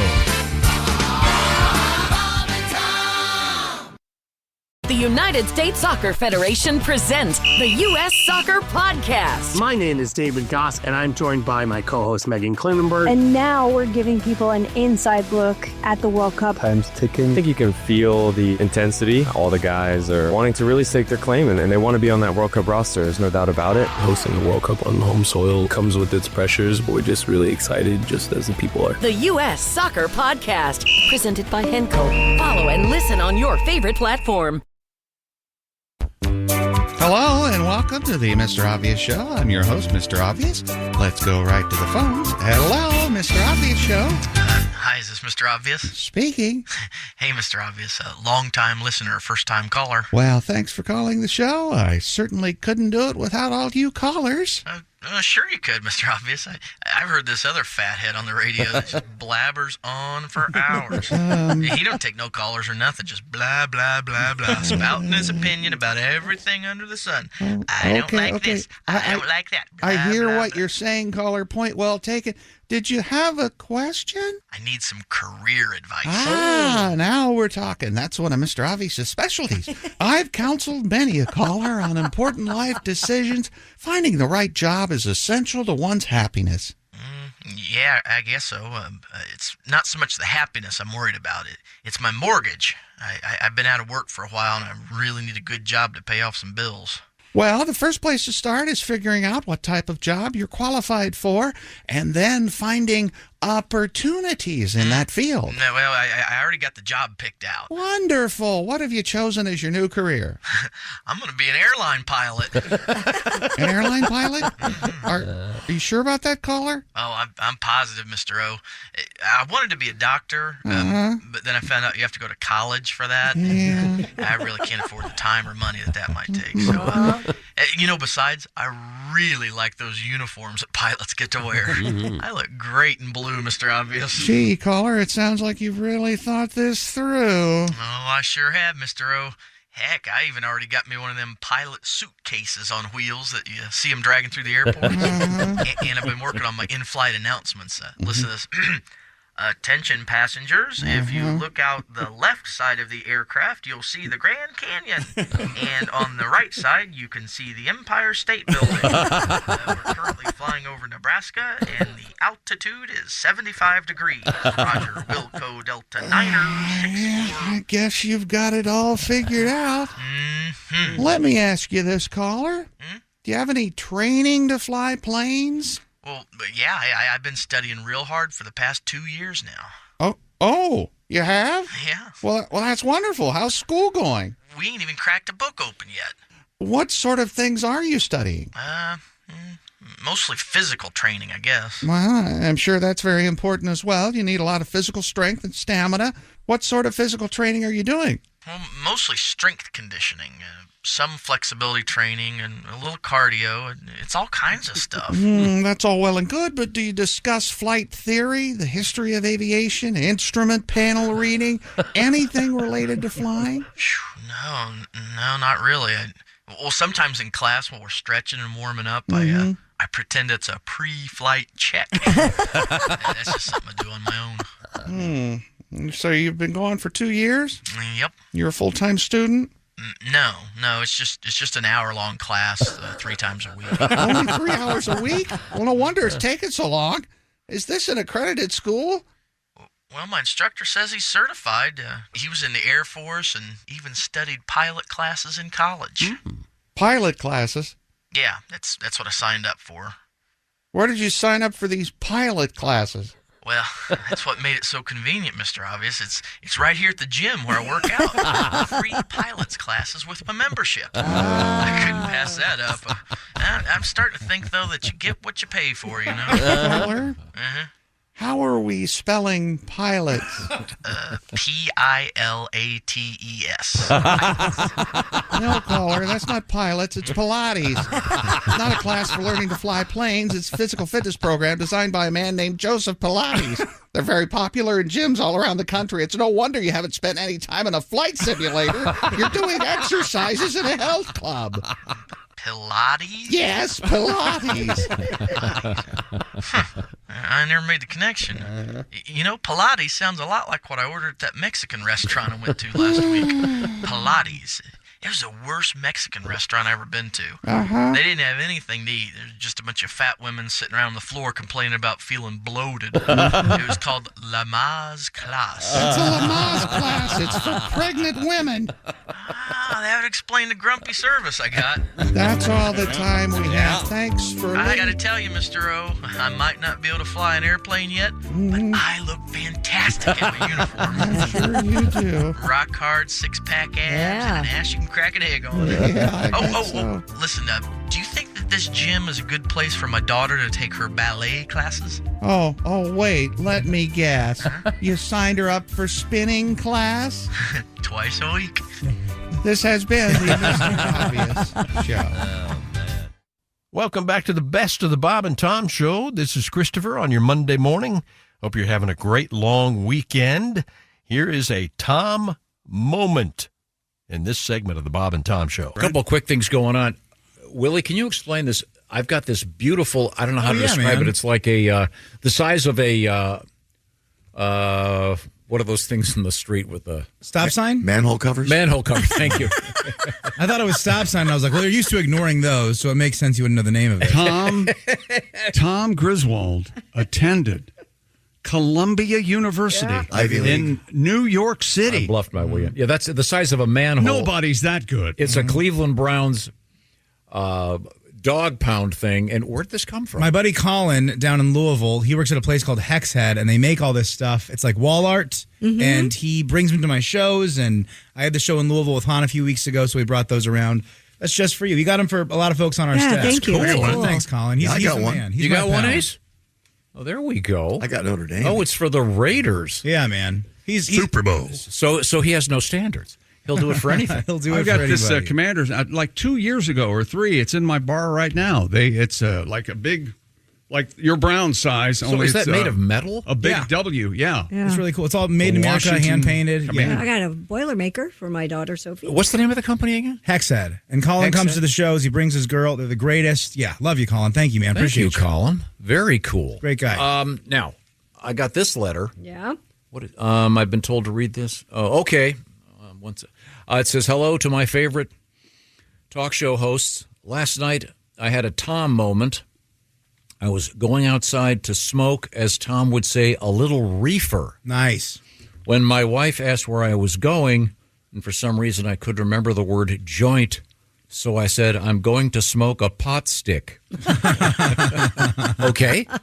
Makes sense to me. Pot stick. Yeah, that makes sense. All right. There's Pot stickers. there's also a thing we were talking about called a tie stick. Tie stick. Tie stick. That's some good stuff, right? Is that exotic? That was big back in the 70s. I want to say hash or something. Yeah, hash oil. Like and, dipped in something. Right. That's what you guys are hitting. I see. The guy I was buying it from, he shorted me. I love getting your I'm letters. sorry, Is is this that your on? dad? Is this on? Yeah. Might have been my dad just selling me tie stick. He gave me a discount. Did he? Your dad was a marijuana dealer. Yes, he was. Did he have the tie stick, or did he just stick I with shut the my marijuana? eyes, and he has one of those little leather cigarette folding machines. Right. And he would fold the cigarette, the marijuana joints, while we watched Laugh In. Aw. And he smoked regular cigarettes, right? He smoked Camels, no filters, and he did not smoke marijuana when I was ever around, that I can remember. Did he give you a lecture while doing it? Or? Nope. Did you know it was wrong at the time? Nope. Huh. I didn't know nothing. Okay. That's what I told the cops. Didn't know nothing. I thought he was just rolling his cigarettes. I didn't. Well, yeah. I don't know if I was aware of marijuana. As a kid? I was a Partridge Family, Bobby Sherman, Sure, there you go. Monkeys, Banana Yeah. Splits kid. I didn't know all Yeah, we that. grew up the same way. Naughty Yeah. drug talk. Yeah. I think the monkeys were high on the reefer. Nah. You think so? Well, Don't ruin this for you me. mean the Beatles? There was a cute one, the serious one, Intelligent one, yes. Yeah, the quiet Monkeys, the pain in the ass one, Mike. I bet he smoked dope, or maybe he No. didn't. That's why he was so grumpy. No, it was Peter Tork that did. Wait, by the way, are you your mother in 1961? I think the monkeys are on reefer. I think they're on the reefer. Oh yeah. Well, We're not reefer people. were you with me when we saw Davy Jones? I was, yes, at Epcot. You remember No. Christy slid out of her seat when he walked I up the saw aisle? Davy Jones at the America Pavilion in Epcot. No. And he sang right to me. I met Davy backstage at an event. No, I was not there. I'll just say he was quite. He passed away. You can go ahead and say. He had a white booger kind of suspended in his nose. An amazing white booger. Yeah. And I'll tell this because he's also passed away. Peter Tork was on the show, and he Yeah. played the guitar, and it seemed okay, but it could have been the worst guitar I've ever heard And in he my sat entire right life. there. I remember that. It was all right. No, he wasn't very good. And Todd Yon looked at me, and I looked at him, and Todd Yon said the F word like this.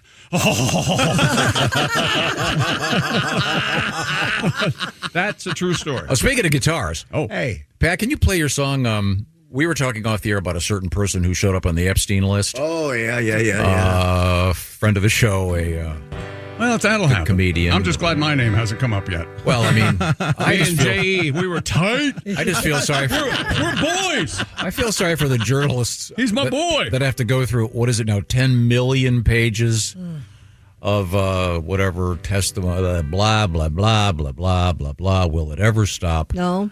And now, this is a song about the list. It's called the Epstein List. Who's on the Epstein list? The country's mad, wives are pissed. You know, it's just politics, but it seems everybody's on the Epstein list. Prince Andrew, that's obvious. But everybody's on the Epstein list. Nelson Mandela, the peace activist. Someone said he's on the Epstein list. Desmond Tutu and Pope Francis, Mr. Rogers. What are the chances? The Dalai Lama's publicist. Seems everybody's on the Epstein list. The guy from Dunkin' Donuts who gets up early, Larry Moe and the first Curly, the unknown comic, the Maharishi, the guy who sold me my Mitsubishi, the guitar tech from Genesis. Everybody's on the Epstein list. Epstein list. People are pissed. Who's really on it? Who'd they miss? Left side, right side, down the middle. That guy from the band Kansas who plays the fiddle. Even my girlfriend's really pissed.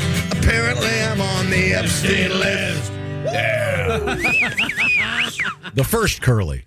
Oh, yeah. Not Curly Joe Dorito, whatever it was. Ever notice every picture of Epstein, he's got his mouth closed? What if he had bad teeth? No, and I don't want to know. I don't care. I don't want to talk. I guess Bill and Hillary are going to be testifying the end of the month. Oh, God. Yeah. Oh, they're finally getting divorced? No, in front of the House Committee about the Epstein files. Oh, okay. See? Yeah. Now, coming up, it's let going me to be... tell you something. I did not know Jeffrey Epstein. Yeah. I'm not even sure who it was. Those pictures, that was the early version That wasn't me. early version of AI. sir. You're kind of nailing Clinton right now. Yeah. I had a friend, Jeff, who'd buy me gum. I remember that. I don't remember any Epstein, certainly. I thought it was a regular lemonade It was a regular gum. I can't put stuff in gum, can they? We get versions of this story all the time. Did you see this story about the guy in the with the blowtorch? And did I give that one to you? This is great. A Massachusetts man set fire to his house while using a blowtorch to melt ice. Whoops. Fire crews responded to the home in Milton and spent hours putting out the stubborn blaze amid the icy conditions.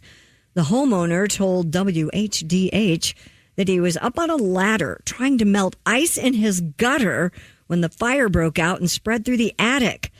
Neither the man nor his wife were injured. Milton Fire Lieutenant John Erner said the incident serves as a lesson. Call in a professional when trying to take care of ice buildup in extreme cold, ladies and gentlemen. What do you want to do? You buy the blowtorch. You want to have fun with it. You can't make creme brulee every day. No. You got to go up on the gutter. You got to light your own house on fire. Didn't Jess Hooker have a blowtorch? Yes. She was melting I ice on believe that. her driveway. Yeah. Yeah, we get these all the time. We had the one... She's a survivalist. Yeah. We had one where a guy, actually it was a lady, burned down an apartment complex. She was trying to kill roaches, and she had a small flamethrower. Oh, God. But this guy almost burned his house down. But the good news is he got rid of the ice in the gutters. Thank goodness. Yeah, and the roof. That can be pesky, can't it? Have you seen those videos online? I don't know why they seem to be popping up more on my timeline. A guy knocks one of those vents off the side of a house. You've seen them. They're like an octagon. Oh, yeah. You know, they're like vents on it. Knocked it away, and there were like 30 bats come flying out of his house. Wow. And then there's like took a piece of siding in a room, and there's the biggest beehive you've ever seen. Oh, yeah. I'm on that Instagram ladies thing. And they said we couldn't understand where the humming was coming from. It's a gigantic hive. There's a gal with an Instagram account, and all she does is go in and take care of these huge bee infestations. It's amazing where they go.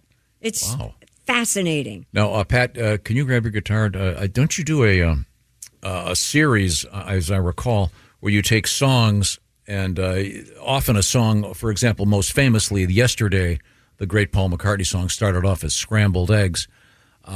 Didn't you have an early version of Bruce Springsteen and that great song of his? I'm on fire. Is that what is it called? I'm on fire, or is it just fire? Ooh, I'm on fire. I think I had something like that. Yeah.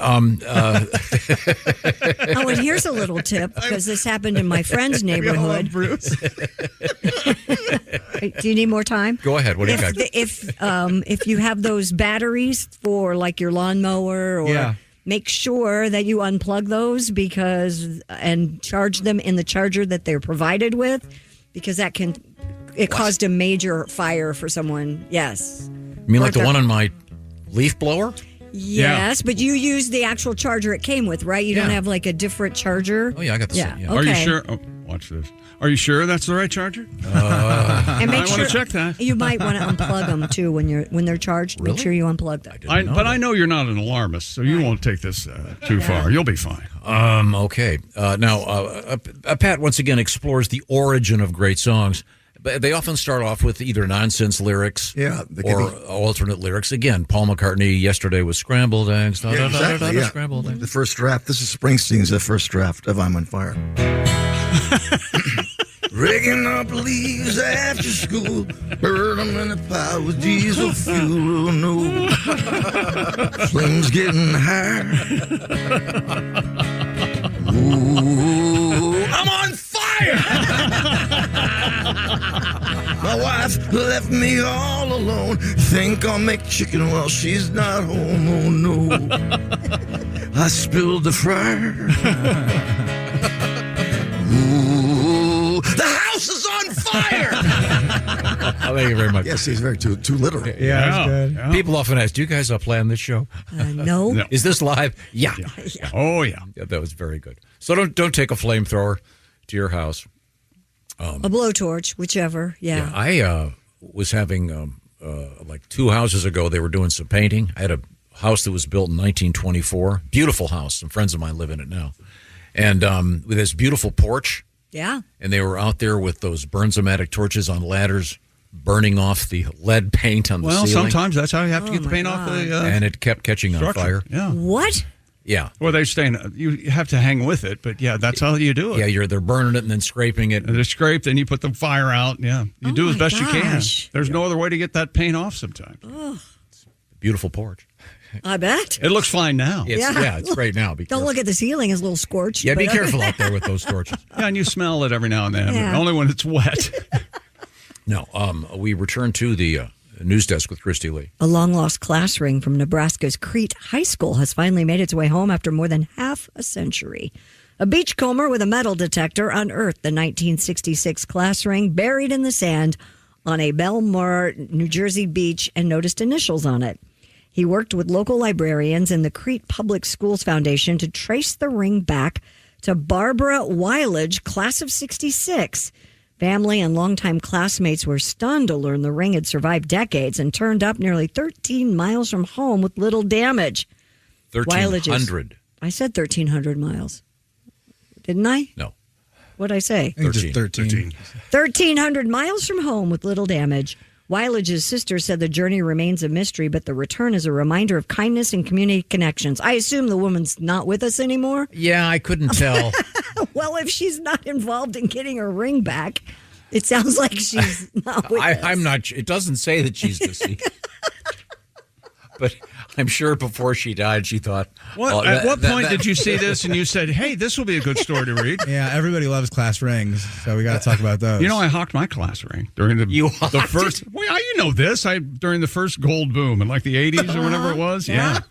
How much did you get for it? Do you remember? I don't remember how much. I hawked my first wedding ring. There you go. Same time. I did too. I like using the term hawk. It's nice. Well, I'm sure she probably thought this would never fall out of that guy's ass. Oh my gosh! Well, I hope she's dead. That's a bad story. Do you have your other? I wish I was dead. God. Do you have any of your other wedding rings? You brought it up. Don't give me the stink eye. The first one I do not. The second one, the diamond was reset. The third one, no. Well, I have the band. Don't you have to keep that for the girls, right? All that's left is the band of gold. All that's left. Free to pain. You can't touch her. But see, when you have 2 girls, then sure, who gets the, Well, luckily you have enough husbands to go around. So you can get knocked up. Said the guy who's been married 3 times. Thank you very much. That was thoughtful of you, Christy. Yeah. Yeah, that's what you were doing. You have to have enough husbands for your daughter. Yeah, so they could each have a ring. Yeah. Now, what's the tradition? Are you supposed to hang on to the wedding dress? Okay, so I did. Okay, they yelled at me for this too. I had the wedding dress that I was married in to their dad. I sold or gave it away when we moved, but I took, because I'm short, I had to have quite a bit of material cut off of it. So I saved that so that when they get married, we can use it for maybe making a bouquet or, That's something. Nice. But they go, why'd you get rid of your dress? Well, it's not like they were going to wear it. I mean, let somebody else get use out of it. So you've got enough fabric to make a little something. Yeah, like to put, because that's the tradition, maybe make a little something. I don't know what. Maybe a garter or. I was going to something. say, you got any garters left? Me and Pat like good looking garters. I'd like a garter. You like a garter? Oh, yeah, it makes me horny. Do you like? I like to wear a garter around my head like a sweatband. Yeah, well, game worn though, right? Oh yeah, I got it. Game worn. Never been with a woman who's wearing garters? No. No, I'm a big fan of the nude. I prefer to make love to nude women. Hey, here's more clothes you can put on. Nope. So lingerie's not a big thing for you guys. No. I didn't notice it. No. That's really interesting. It's fun. Really?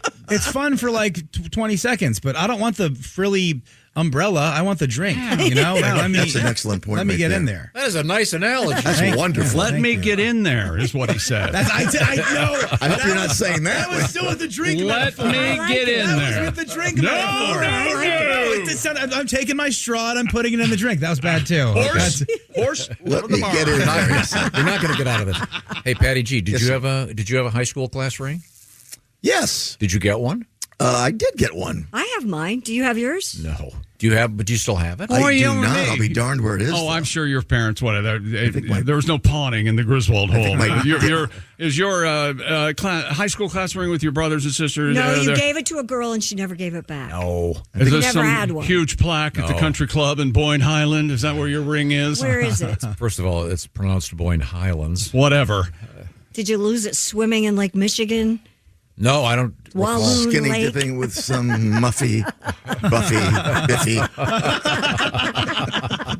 If anybody else gets this, let me know. But did you and the Kennedys and that damn Skakel kid trade high school rigs? Is that what's happening? Right? Next up on the Bob and Tom Show, there's an odor in the studio. Wonder what that could be. We'll find out next on the Bob and Tom Show.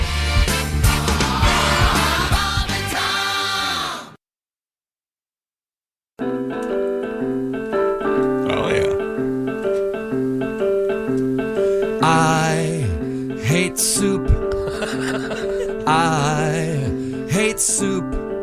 You just never know the things that could go in soup. What? I hate soup. I hate soup. You just don't know all the things that could fall in soup. When I was a kid, my older sister babysat for me and made a bowl of chicken soup. But she couldn't make me eat it 'cause the parsley looked like fruit flies, so she broke a yardstick over my head. I hate soup. I hate soup. You just never know the things that could go in soup. Alexander Solzhenitsyn wrote a Russian novel called A Day in the Life of Ivan Desanovich. Ivan was eating some soup when he scooped an eyeball out of his spoon and didn't remember reading it in the ingredients on the can. I hate soup. I hate soup. It scares me to death. What's holding its breath in soup? Soup. Soup.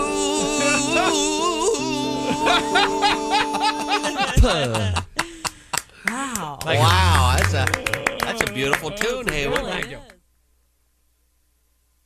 This is the best of the Bob and Tom Show. Welcome back. This is Christopher in the Bob and Tom studios. Well, in this segment, there's an odor in the studio. Let's find out what that is. Is anyone else getting an ozone sort of odor? Yes, there's a smell. Okay. Something. Okay. I thought I was having a stroke. Somebody left a door open or something? Something maybe? electric. Not too sure, but I just wanted to make sure I wasn't the only one. Thank you, Pat. There's Ace Cosby. Something electric burning? Something electric or plastic. Am I right? Something You know what it like is, a weird... Pat? When you and I talk, these microphones are on fire.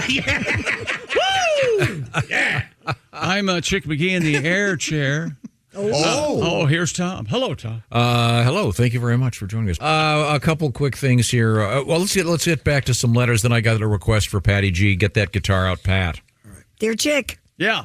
This is from Garbage Throwing Daddy outside Cincinnati. Our pal. Yep. Wore my Crocs to work today. Been stubbing my toes all day. That's Croc's dirty little secret. Yeah. They're very friendly to the stub toe. Who knew? Yeah. Yeah, I am not a fan. No, You've never worn them. Of course, I take one look and they look stupid. I like bet if those? you put them on, you would never take them off. You like those one shoes that are all plastic, too. I don't understand you, but go ahead. You got a letter? No. Dear Bob and Tom Show, I've listened for 15 years. It's become part of my morning ritual. What if he was just like, and I'm out. I've decided that's enough. No, I have a very good letter. I tried that. This is from Ryan. He says, I'm a lineman in Waldron, Indiana. You should look up other loon sounds.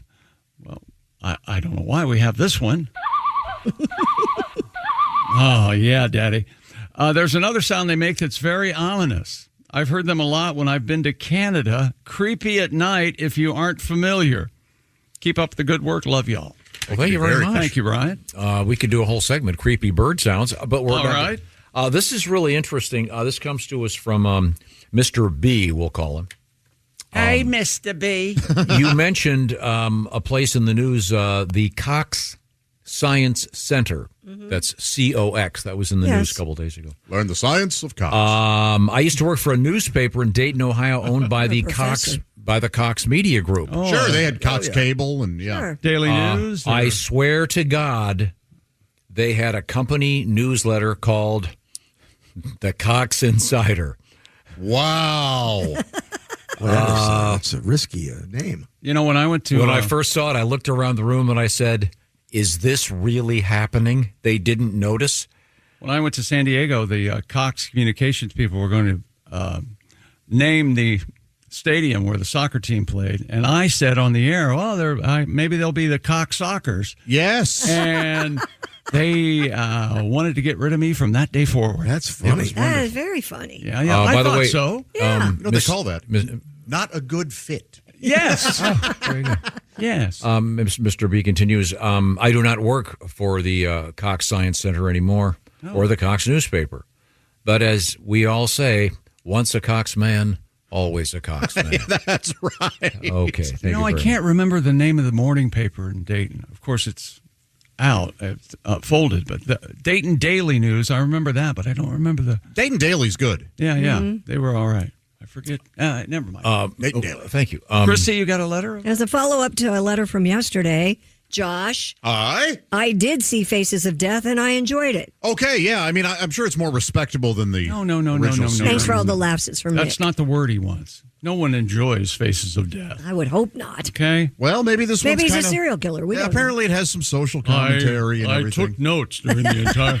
Well, that I was just kidding, Nick. leads to this request. This comes to us from Mr. Lamb. He writes... He's always running. Oh, yeah. Always. Pat, love your song, Voices in My Head. He's on the lamb. Oh. That's my favorite Pat Godwin song, too. Well, thank you, chick. You're welcome. And this is... is this going to appear in your special? No. It's a little...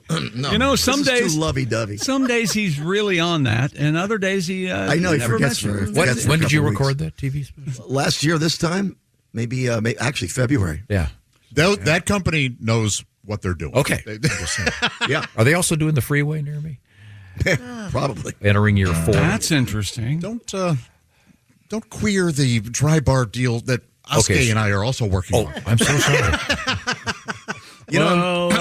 Do you know Tom Griswold? Get out! Can you imagine?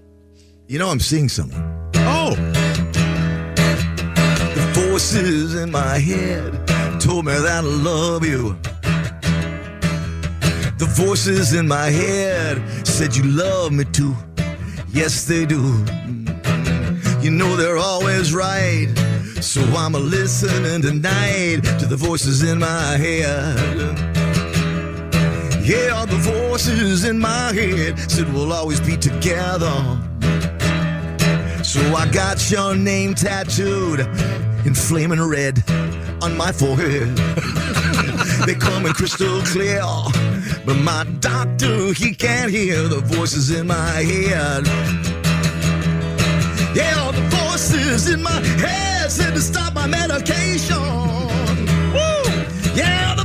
voices in my head said to jump the wall and run and buy a gun. You know they're always right, yeah, so I won't put up a fight with the voices in my head. I see you on TV, and the voices are telling me that you want me and you need me, and your boyfriend should be dead and gone. The voices in my head said to break in your apartment and hide under the bed, 'cause your love was just a lie. You too must die. So tonight I'll stalk, but tomorrow I'm insane, so my lawyer says I'll walk. Voices in my head. Got voices in my head. Got voices in my head. Yeah, yeah, yeah, yeah, yeah, yeah. Red rum. Red rum. Red rum. Oh, sorry. Thank you very much, Pat. We had Cox earlier in the news. Now we have the famous newsletter, the Cox Insider. Yes. That reminds me of our great piece, a classic piece, Dickens Cider, which we can't play anymore, right? Okay, good.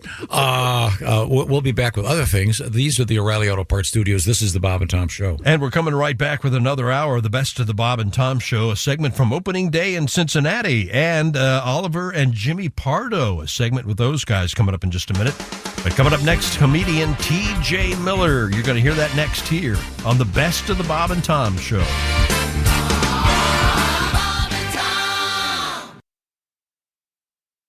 Welcome back. This is the Bob and Tom Show, the best of the Bob and Tom Show. Some stuff we've picked out for you to play on this Memorial Day Monday. This is Christopher in the Bob and Tom Studios. How about a segment with comedian T.J. Miller? Oh, the handsome factor in this room just went way up. Oh, yeah. And the intelligence factor went way down. Well, I didn't want to say it that way, but I think it goes without saying. He is comedian T.J. Miller. That's a very fancy. Isn't that nice? I know Great you're from Denver, right? Yeah, I am. That's got kind of a Western feel. Does it feel like that? Black people love this jacket. The whole joke about it. That's not usually how people open their radio segment. Yeah, right. But they really, really do, and I get compliments on it in Manhattan. I live in New York City.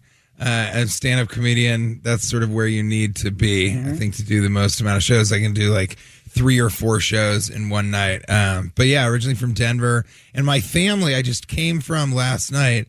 My mother-in-law lives in Indiana in Springport at a horse farm. Cool. Yeah, it's really cool. And until she sort of baits you into doing yard work before coming in to do this show. Last night I found, I needed to drive in. I stayed somewhere near here because it's the biggest radio show in the world. And I thought it was very funny that as I said, okay, I think I'm going to get going, my mother-in-law kind of goes, okay, well, be careful on the way out because there's a lot of overgrowth of the black raspberry brush there. So on the way out, and I go, oh, okay, well, yeah, I'm going to head out. She goes, if only... Be nice to get that pruned, but you know how it is, and getting, and I'm feeling so tired because, well, and it just, for some reason, it takes about a minute and a half from a mother-in-law, and then I'm out there with shears cutting, and it's getting dark. And I'm like, how did this happen?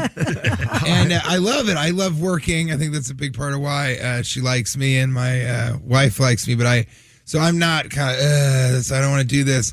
But I'm out there. And then I don't know about all of you, but I have a little bit of tenacity in me. I think it's that Midwest. For me, it's Colorado. It's that once I start something, I got to get it done. Yeah. Right? Sure. And so then it's done. It's 45 minutes or an hour later. And I see myself kind of looking at the shape. Seeing if I can shape it a little bit so that it follows a bit around, because I want it to be along the sidewalk, but not too far out from. And I go, what am I doing? I've got to do Bob and Tom tomorrow. So finally I say, I got to get out of here. And she's just like my father. And I think we all have a parent. Usually it's one, not two. But did you guys have a parent who just... Even if you did the best job, tried the hardest you possibly could, put everything into it. You're out there trying to shape the black raspberry shrub to sort of be in the visage of your mother-in-law so it looks beautiful, but it's still kind of thorny. And you're kind of going, what do you think? And they go, That was fine. Yeah. Yeah. That was quite fine. You could have maybe done that. Yeah, right, exactly. I don't even think I listened to that. I said, if you want to hear any more from me, I'll be on the radio. Right. Hey, but I'm on YouTube. Yeah, right, exactly. Where are all my stand-up do comedy you call her by her first name? Yes, but I do like this because I don't think she's up early enough to be listening to this. Okay. Her name is Hermione. What is it? Hermione, and it's spelled like Hermione. Okay. From the right. But she pronounces it Hermione. And I don't often do this joke because I'm afraid she'll hear it. But every single time I address her, like you said, you know, do you call her by her first name? Like, Hermione, I always kind of want to go, Hermione, you do know that you're pronouncing your name wrong. Has anyone talked to you about that? But yeah, I'll call her Hermione. And then she has this great boyfriend. This is kind of the world that we live in, and I love it. I love that my, 70-something mother-in-law has a boyfriend. You know, my father now has a girlfriend, and he's 81. Good for him. Oh, I think it's great. And I'll do the joke about my mother-in-law, not him. But, her boyfriend is like, I don't know, 65 or something. So he's really robbing the cradle. Yeah. Like that. So it's fun. And my father's dating a girl who's, younger. I like saying girl. She's like 68 or something. But she is a bit, it's really fun. So, and he's really, he's very interesting. He's a Quaker. Which, I don't come across a lot of Quakers in my day-to-day life. I hang out at bars a lot, though, so maybe that's part of it. There's not a lot of intersections with what I do. Sure. I guess if it's legal, I'm in a dispensary often, not a lot of Quakers in there. But he's just a brilliant guy and loves to talk about religion, and he's a fisher, and he's always dressed. You know anybody like that? Especially like in Indiana. My wife's from Michigan also. You know anybody who they're always dressed, in Colorado we say this to it, they're always dressed like they're just about to go fishing. It's not necessarily going to happen, but if somebody walked in and goes, we got to get to the creek now, they're kind of like, oh yeah, well I have, all my bait and tackle is in these cargo pants. That's great. TJ Miller is our guest. I have an interesting thing where people say, well, what do people recognize you from? And it really is just demographics. There's all tech people know me from Silicon Valley. A lot of people love that. But that was on HBO. So then a lot of people recognize me from Deadpool. I was in the first two Deadpools. So I'll get recognized for that. But then I was in a film called Office Christmas Party, which is an R-rated Christmas movie. It's really, really fun. It's a little more cocaine than most Christmas movies. But, well, depending on how you like to watch them. I know, if you do radio at 5 a.m., sometimes that's a part of your Christmas evening. If you've got to work, in the next couple of days. So, that. And then, some people recognize me from Transformers 4, Age of Extinction. So that's people who like cars. Some of that, and robots, I guess. And so people kind of know, in horror movie fans know me from Cloverfield. I did this film called Underwater. And then a big movie that a lot of my fan base loves is She's Out of My League. That's my favorite.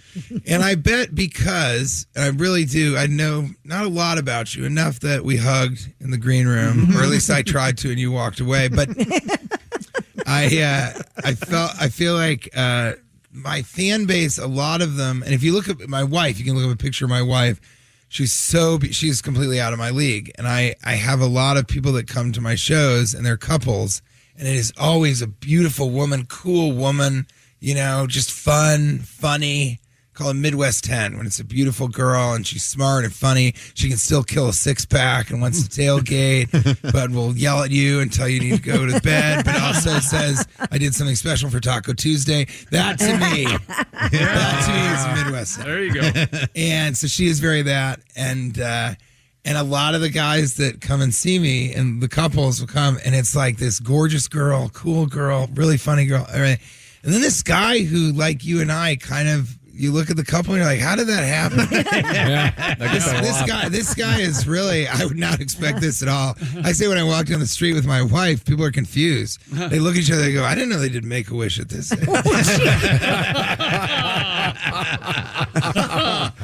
I get the how come she's with her dad? I bet. But I'm going to be, my wife and I are in our 40s now, and we're kind of getting to we did sort of in vitro and the freezing of the embryo, so we have 4 frozen children.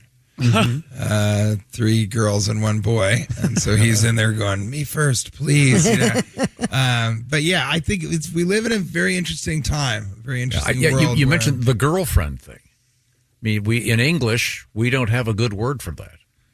My sister has a boyfriend. She's my older sister, and I often refer to Kelly as my girlfriend. We have 2 children together. No, you know what? And I say that. I was talking about this the other day. I'm glad you brought that up, because I sometimes say to my wife, do you think I'm being a good enough boyfriend? Or I'll say, well, I'm just trying to, I'm just your boyfriend. So I'll kind of interchange husband and boyfriend, because I often find that husband becomes a little more institutional. Complacent. Yeah, and just, it's my wife, so she's not going anywhere. I don't have to try so hard. And so as a boyfriend, I did this great. I'm gonna teach everybody a trick right now to use. So I pranked my wife. Okay, and so what I did was I travel every weekend because I love doing stand-up. I'm just absolutely fascinated by it. I just think it is one of the most interesting things a person can do. And I'm an improviser. So I did Second City in Chicago, and a lot of my show is improvised. You'll see I have a special on YouTube called Dear Jonah. Started off as a special about pandemic material, and I talked to this kid. He had cargo pants. That clip is online. It has like 20 million views, and he kind of derailed the show a bit. And then he was part of the show and more part of the show, and I involved it. And then by the end, we did the closer together, and it was just great. So the whole special is largely improvised. I did another special, it was all crowd work. I do a lot of improvisation because I think if you come to my show, it should be just for you. I love the idea of if you're coming to a live event, I improvise.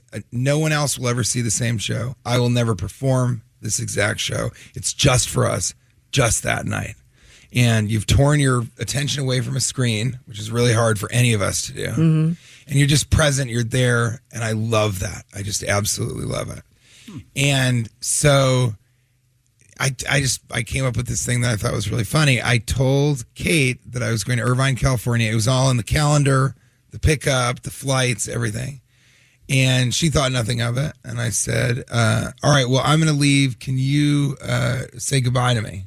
And now she's my wife, so she was like, I got to do errands up there. I go, no, please come home and see me off. She go, okay. And then I go, can you come downstairs and just give me a kiss when I leave? Now she's starting to go, all right, buddy. Okay, I'll do that. Seems a little clingy, but all right.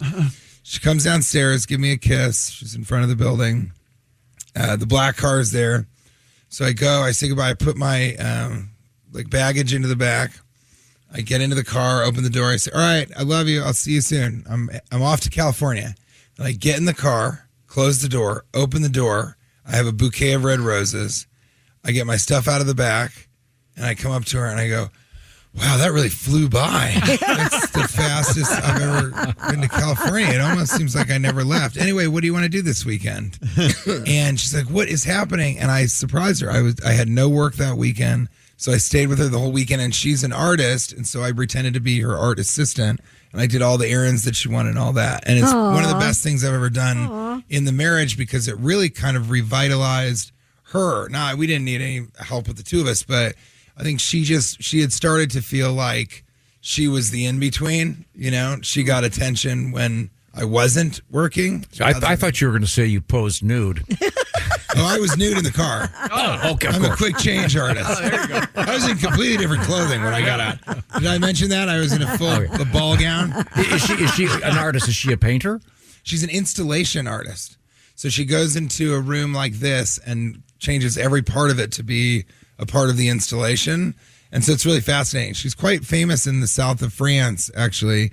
And then New York is kind of slowly catching up and understanding. Is the place you live, does she constantly change that around? No, she's pretty hard and fast but she's very good at interior design, and she's kind of good at everything. Does she touch your stuff? It depends on how many roses and how naked I am. No, not that stuff. I meant, I bet you're, do you have your own place in your house that she's not allowed to walk in and go, why isn't this here? Oh, yeah. I have just a big kind of shelf, and that's... You have the one shelf. You can't touch anything on the shelf. I think it's all her stuff. We live in the same world. I think you do kind of want that, and I did finally say it's funny though. We live in an apartment in Manhattan, and it's incredibly nice. And it is just Manhattan is cost prohibitive. It's so expensive. We have this beautiful place, and it is a 1-bedroom, and it's really nice because you don't have to walk from the kitchen to the dining room to the living room or anything because they're all the same room. So we play that game a lot. But yeah, so it's not a big place, but I like a lot of the. I realize are any of you like this? I'm not a guy who goes, wow, don't touch her. I don't like this, or I go with the flow. I'm easygoing, and I like her taste, and I like how she makes everything look. But yeah, I think I find little corners and little areas where I go, I'm doing this. I don't want anything. Yeah. Does she criticize the way you dress? No, I'm asking but apparently you do. I'm asking for a friend. So something makes me think you're not talking about TJ anymore. Oh, I'm sorry. I got off topic. Yeah. We are coming right back with another funny segment with Jimmy Pardo and his son Oliver. The Pardos are next. This is the Bob and Tom Show.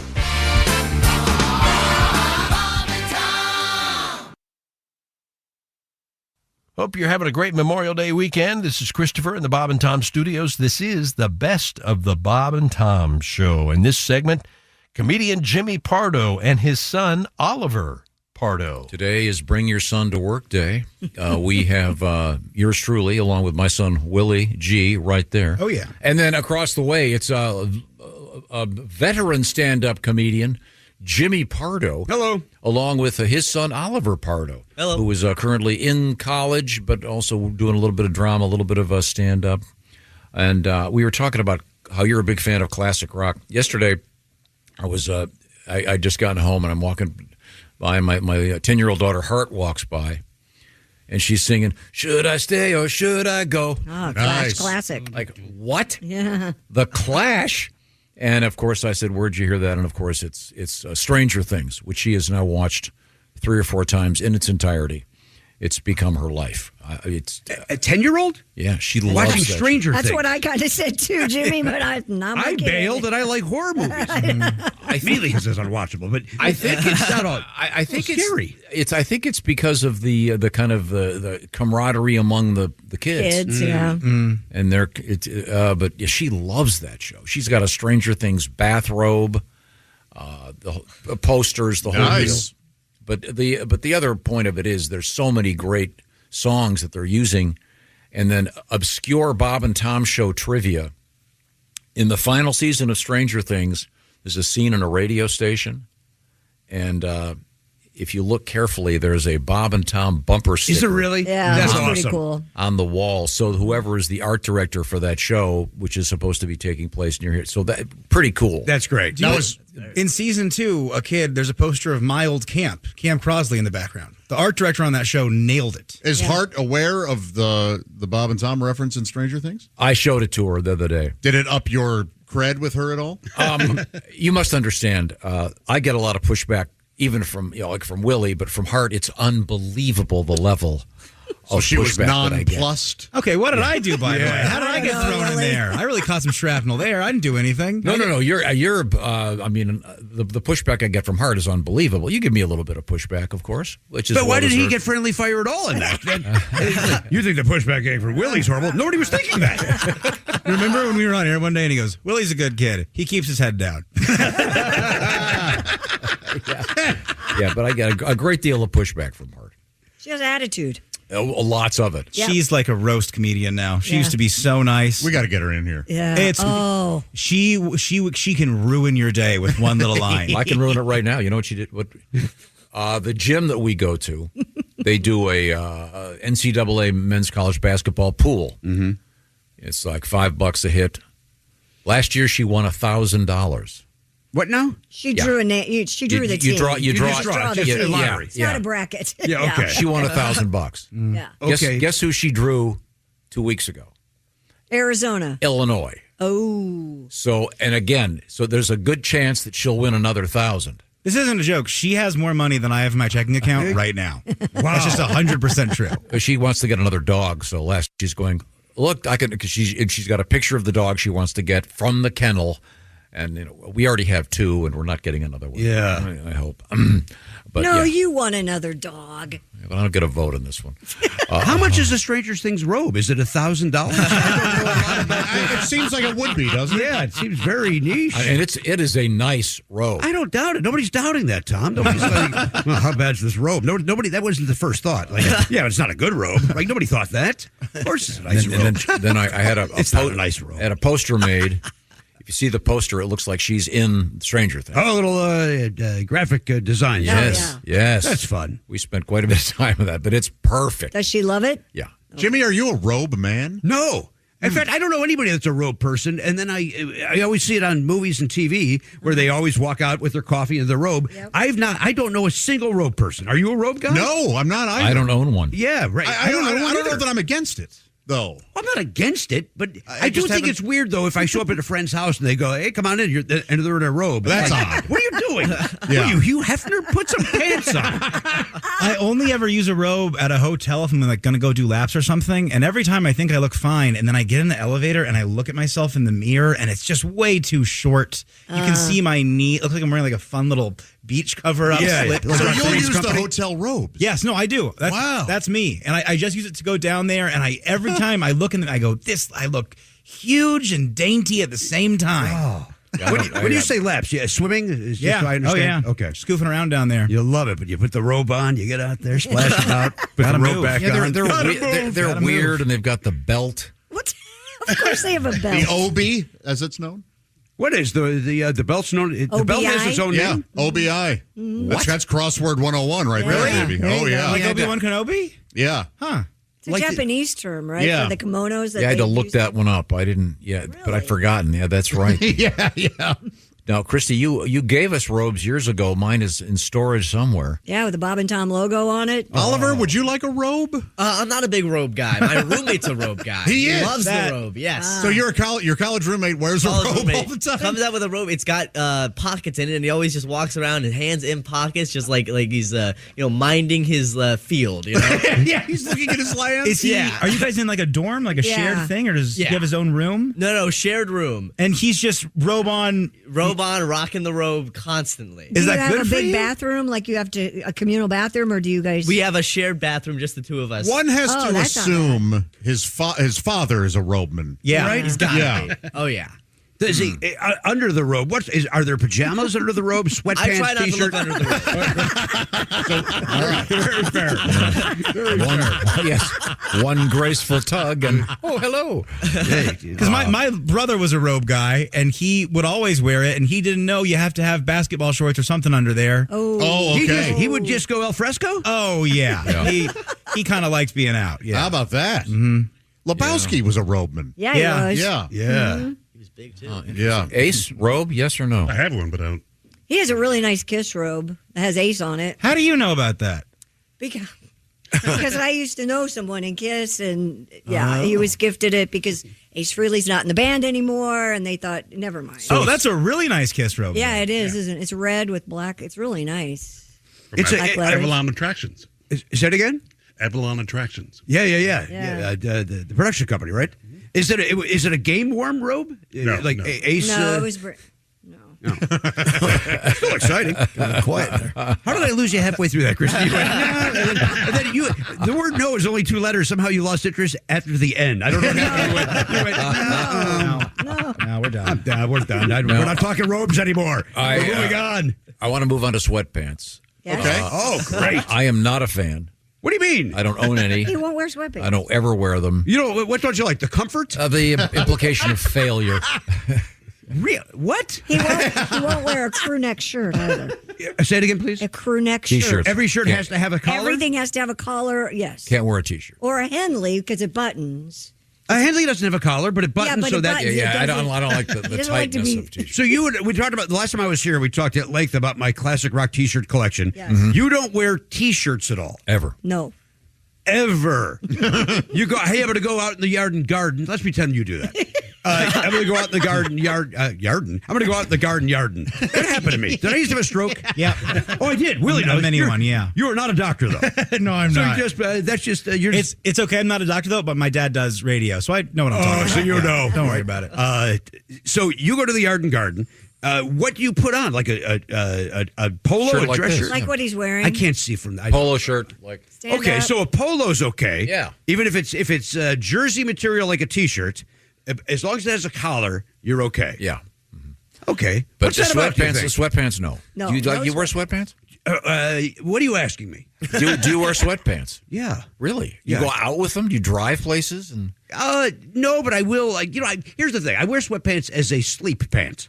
Okay. Because I don't like I don't like bell bottom, the loosey pajama bottom. So I wear a sweatpant to sleep. And then I need to run out to 7-Eleven or Target. I will run out in those. Sure. But no, I won't go, hey, I'll meet you for lunch and wear a sweatpants. Right. No, I'm not an animal. Oliver, on the college scene, do some of your contemporaries go to class in sweatpants? Oh, 100%. Yeah, I bet. 100%.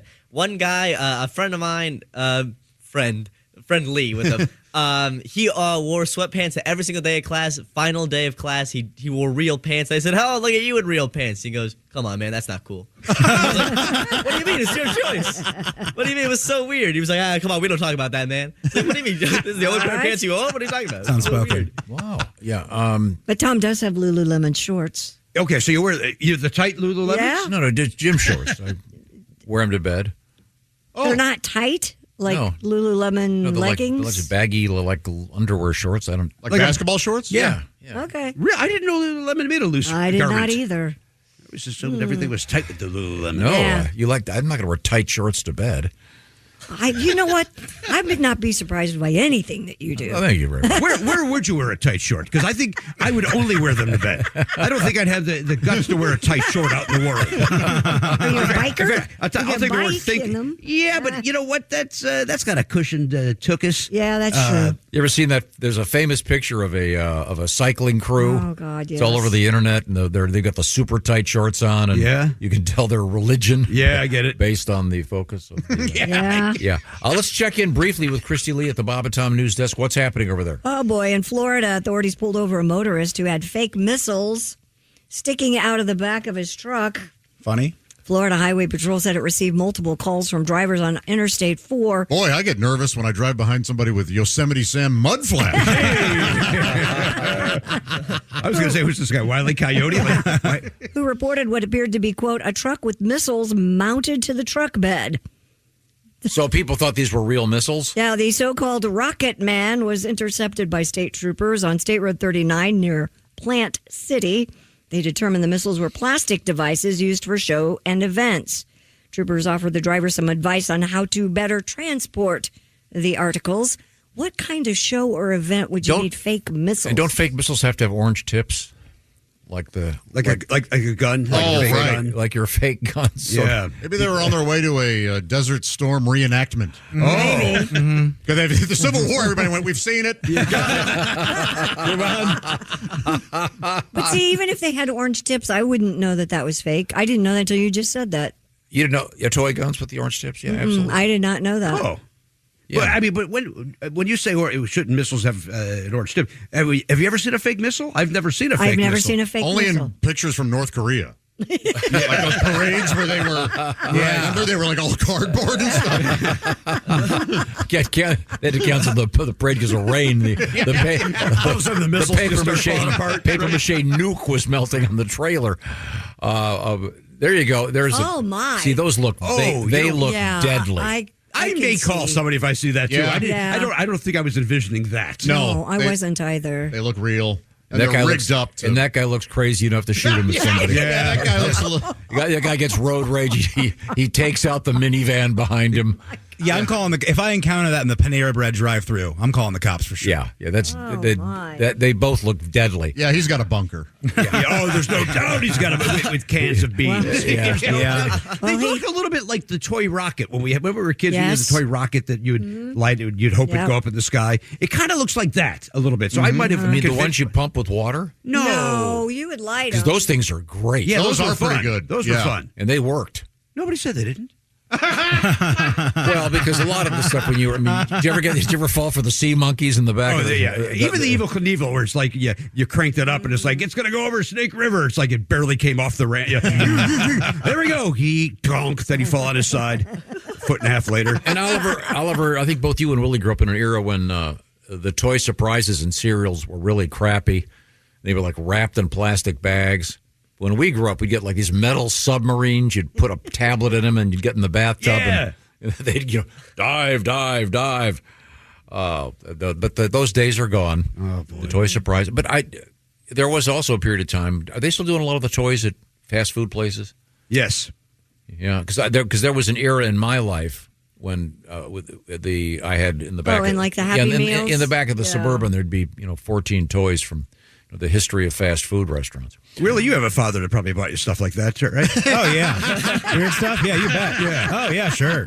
I got a bunch. We're going to come right back in just a minute with a very funny segment from opening day, baseball's opening day in Cincinnati. That's next here on the Bob and Tom Show.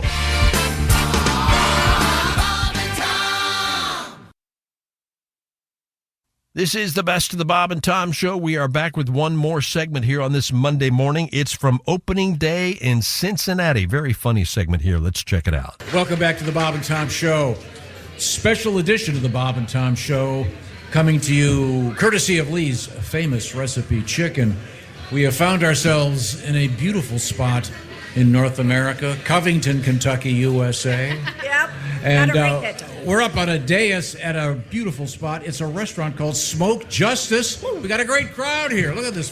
Handsome, lovely people. We're calling this the mobile O'Reilly Auto Parts Studios today here at Smoke Justice. We have a bunch of guests. This is a little bit confusing. We've opened up some extra microphones. Comedian Mark Chalifoux is right there. Hell yeah. Kelly Collette, comedian, is right there.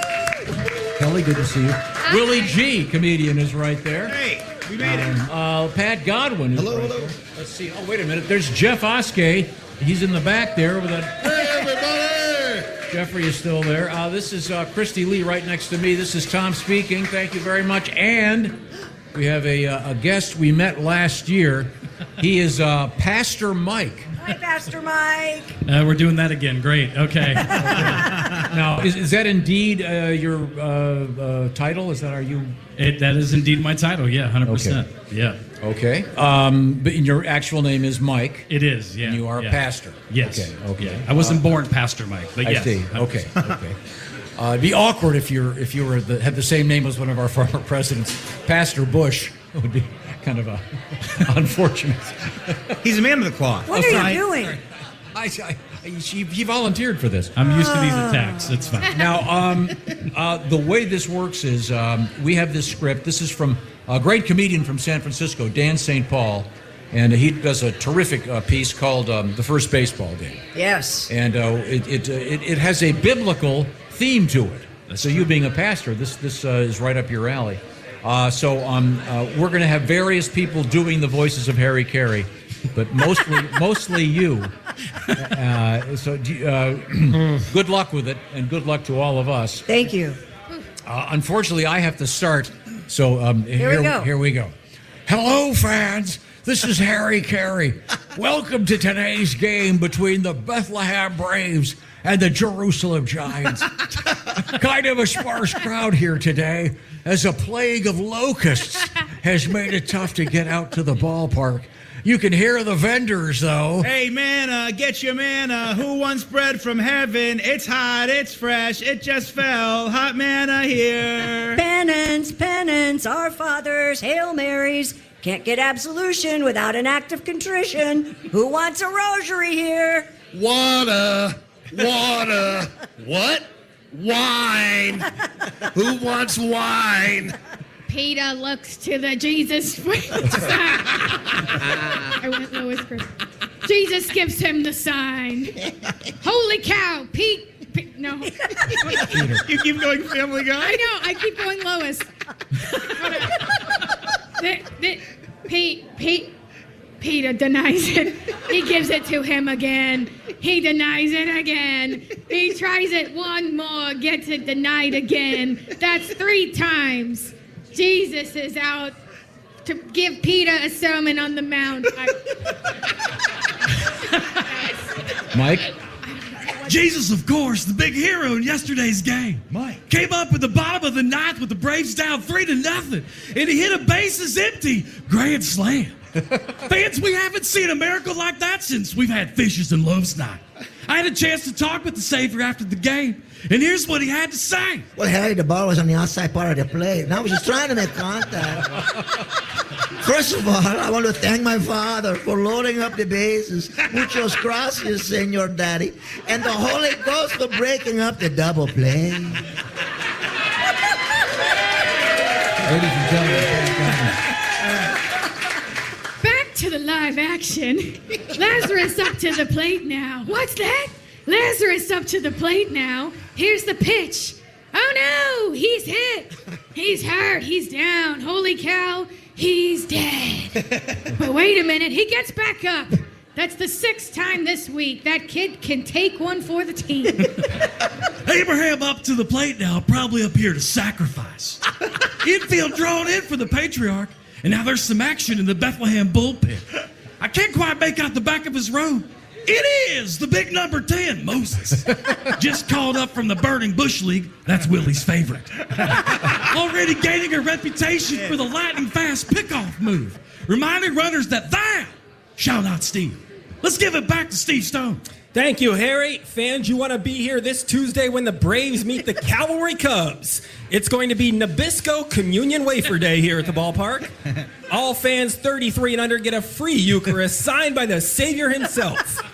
You know, fans, Nabisco Communion wafers go down smooth. Won't stick to the roof of your mouth like those cheap imitation sacraments. Sure, they cost a little bit more, but when it comes to your eternal salvation, isn't it worth that extra buck in the collection plate? Remember, fans, the next time you go to the rail for that body and blood, ask for the host with the most. Ask for Nabisco. Thanks, Steve. Here's some scores now from around the league. Wait. Who did you just turn into? She's been smoking while we're doing this. Very inconsistent. Let her go. A big upset. David won. Goliath nothing. Ends a long win streak for the big guy. Oh no, Job is on the 15th day disabled list with a bad case of leprosy. Pulled a hamstring. Pulled it right off. Well, the Angels have sent Lucifer down. That's a shame. When that fella was in his prime, he could really throw some heat. This year, his earned run average has ballooned to a hefty 6. 6. And here's the partial score. Sodom and Gomorrah still tied at 69. Yay! Mike. Lazarus. Apologies to the great Dan St. Paul. Dan has a nice blog out there. Be sure to check it out. Thank you, Dan, for your cooperation. Now, we certainly appreciate it. Pastor Mike, be careful going down the steps. You got it. Thanks, guys. Thanks, Mike. That Harry Carey was incredible. Very good. And you riffed a great joke. I think this whole panel is actually going to go to church this Sunday. That was incredible, dude. Yeah, That if more would be a pastors, miracle. if more pastors were like Mike and had a sword cane, yeah, we would. Kelly Collette, former employee of the Cincinnati Reds. You actually got to play the mascot. So what else is going on in your life? You've got a dog. I've got a dog. A boyfriend, apparently? Killing the Harry Carey impressions. That was very fun. Also, who's Harry Carey? This is a fun thing that they told me about 2 minutes ago. You don't know who Harry Carey is? I know who Will Ferrell is playing Harry Carey. If the moon was made of cheese. Harry was a famous baseball announcer, concluded his career with many years with the Chicago Cubs. I know Marty Brenneman. That's who I know. Yeah, We Marty. love Marty Brenneman. Hi, Marty. Yeah. Now, we also have the return of Mark Chalafou, family man. That's right. Father of 3 daughters. Yep. What else is happening in your life? Well, I'm in town this weekend, so I get to be a lot more hands-on as a dad, which is nice. And my 7th grader, she is in honors math, which I was very proud of her for until I realized that it means that we are in honors math. Because she'll ask for help with homework now, and she'll say stuff like, hey, how do we divide decimals? I'm like, we don't. We ask ChatGPT. That's all we do, right? But what I do like, and maybe you feel this about age 13, but like what I love most is she's at the age now where she complains about the homework. She'll always say this line. She's always like, oh, when am I ever going to need this in real life? I'm like, probably at work. And she's like, really? Algebra? I'm like, algebra? No. Doing unfulfilling work assigned to you by a person you don't like? Yeah, probably every day. Welcome to having a job. Now, has your daughter gone on the annual trip? For example, when I was in that grade, we went to Washington, D.C., and it was just really cool. She's going to D.C. next year. What do I have to look forward to with the D.C. trip? Well, I bring it up because the day before yesterday, my daughter Finn went on the trip to Chicago. And so when I saw her yesterday, I said, so what was the highlight of the trip? She said, oh, the bus ride up, hanging with my friends. That's what she got out of it? Yeah. What about, didn't you go to the famous aquarium up there, the Shed Aquarium? Yeah. They went to a museum, but nothing. It was just the bus trip and hanging out. I know. She didn't even go to the dispensary for me, which I thought that was I could have used a couple things. Yeah, when you get older, being in the bus will not be your favorite thing. No. Yeah, that's not the highlight of 8th grade. It shouldn't be just the big bus ride. You don't even have to go to Chicago. Just do a loop. Depends on if you're in the back seat of the bus. I don't know if anybody experienced this, if you had a Washington trip at your school. I kid you not. I am not making this up. When we went to Washington, we went to the FBI building, and the guy shot off a Tommy gun. What? What? It was I still remember it. This agent comes out, and they've got a special target, and you're in this special room, shot off a Tommy gun. Yeah, they don't love that in schools anymore. Yeah. It's not real popular. Very, very, very good. This is the Bob and Tom Show. Ryan Reynolds here from Mint Mobile with a message for everyone paying big wireless way too much. Please, for the love of everything good in this world, stop. With Mint, you can get premium wireless for just $15 a month. Of course, if you enjoy overpaying, no judgments, but that's weird. Okay, one judgment. Anyway, give it a try at mintmobile.com/switch. Upfront payment of $45 for 3-month plan, equivalent to $15 per month required. Intro rate first 3 months only, then full price plan options available. Taxes and fees extra. See full terms at mintmobile.com.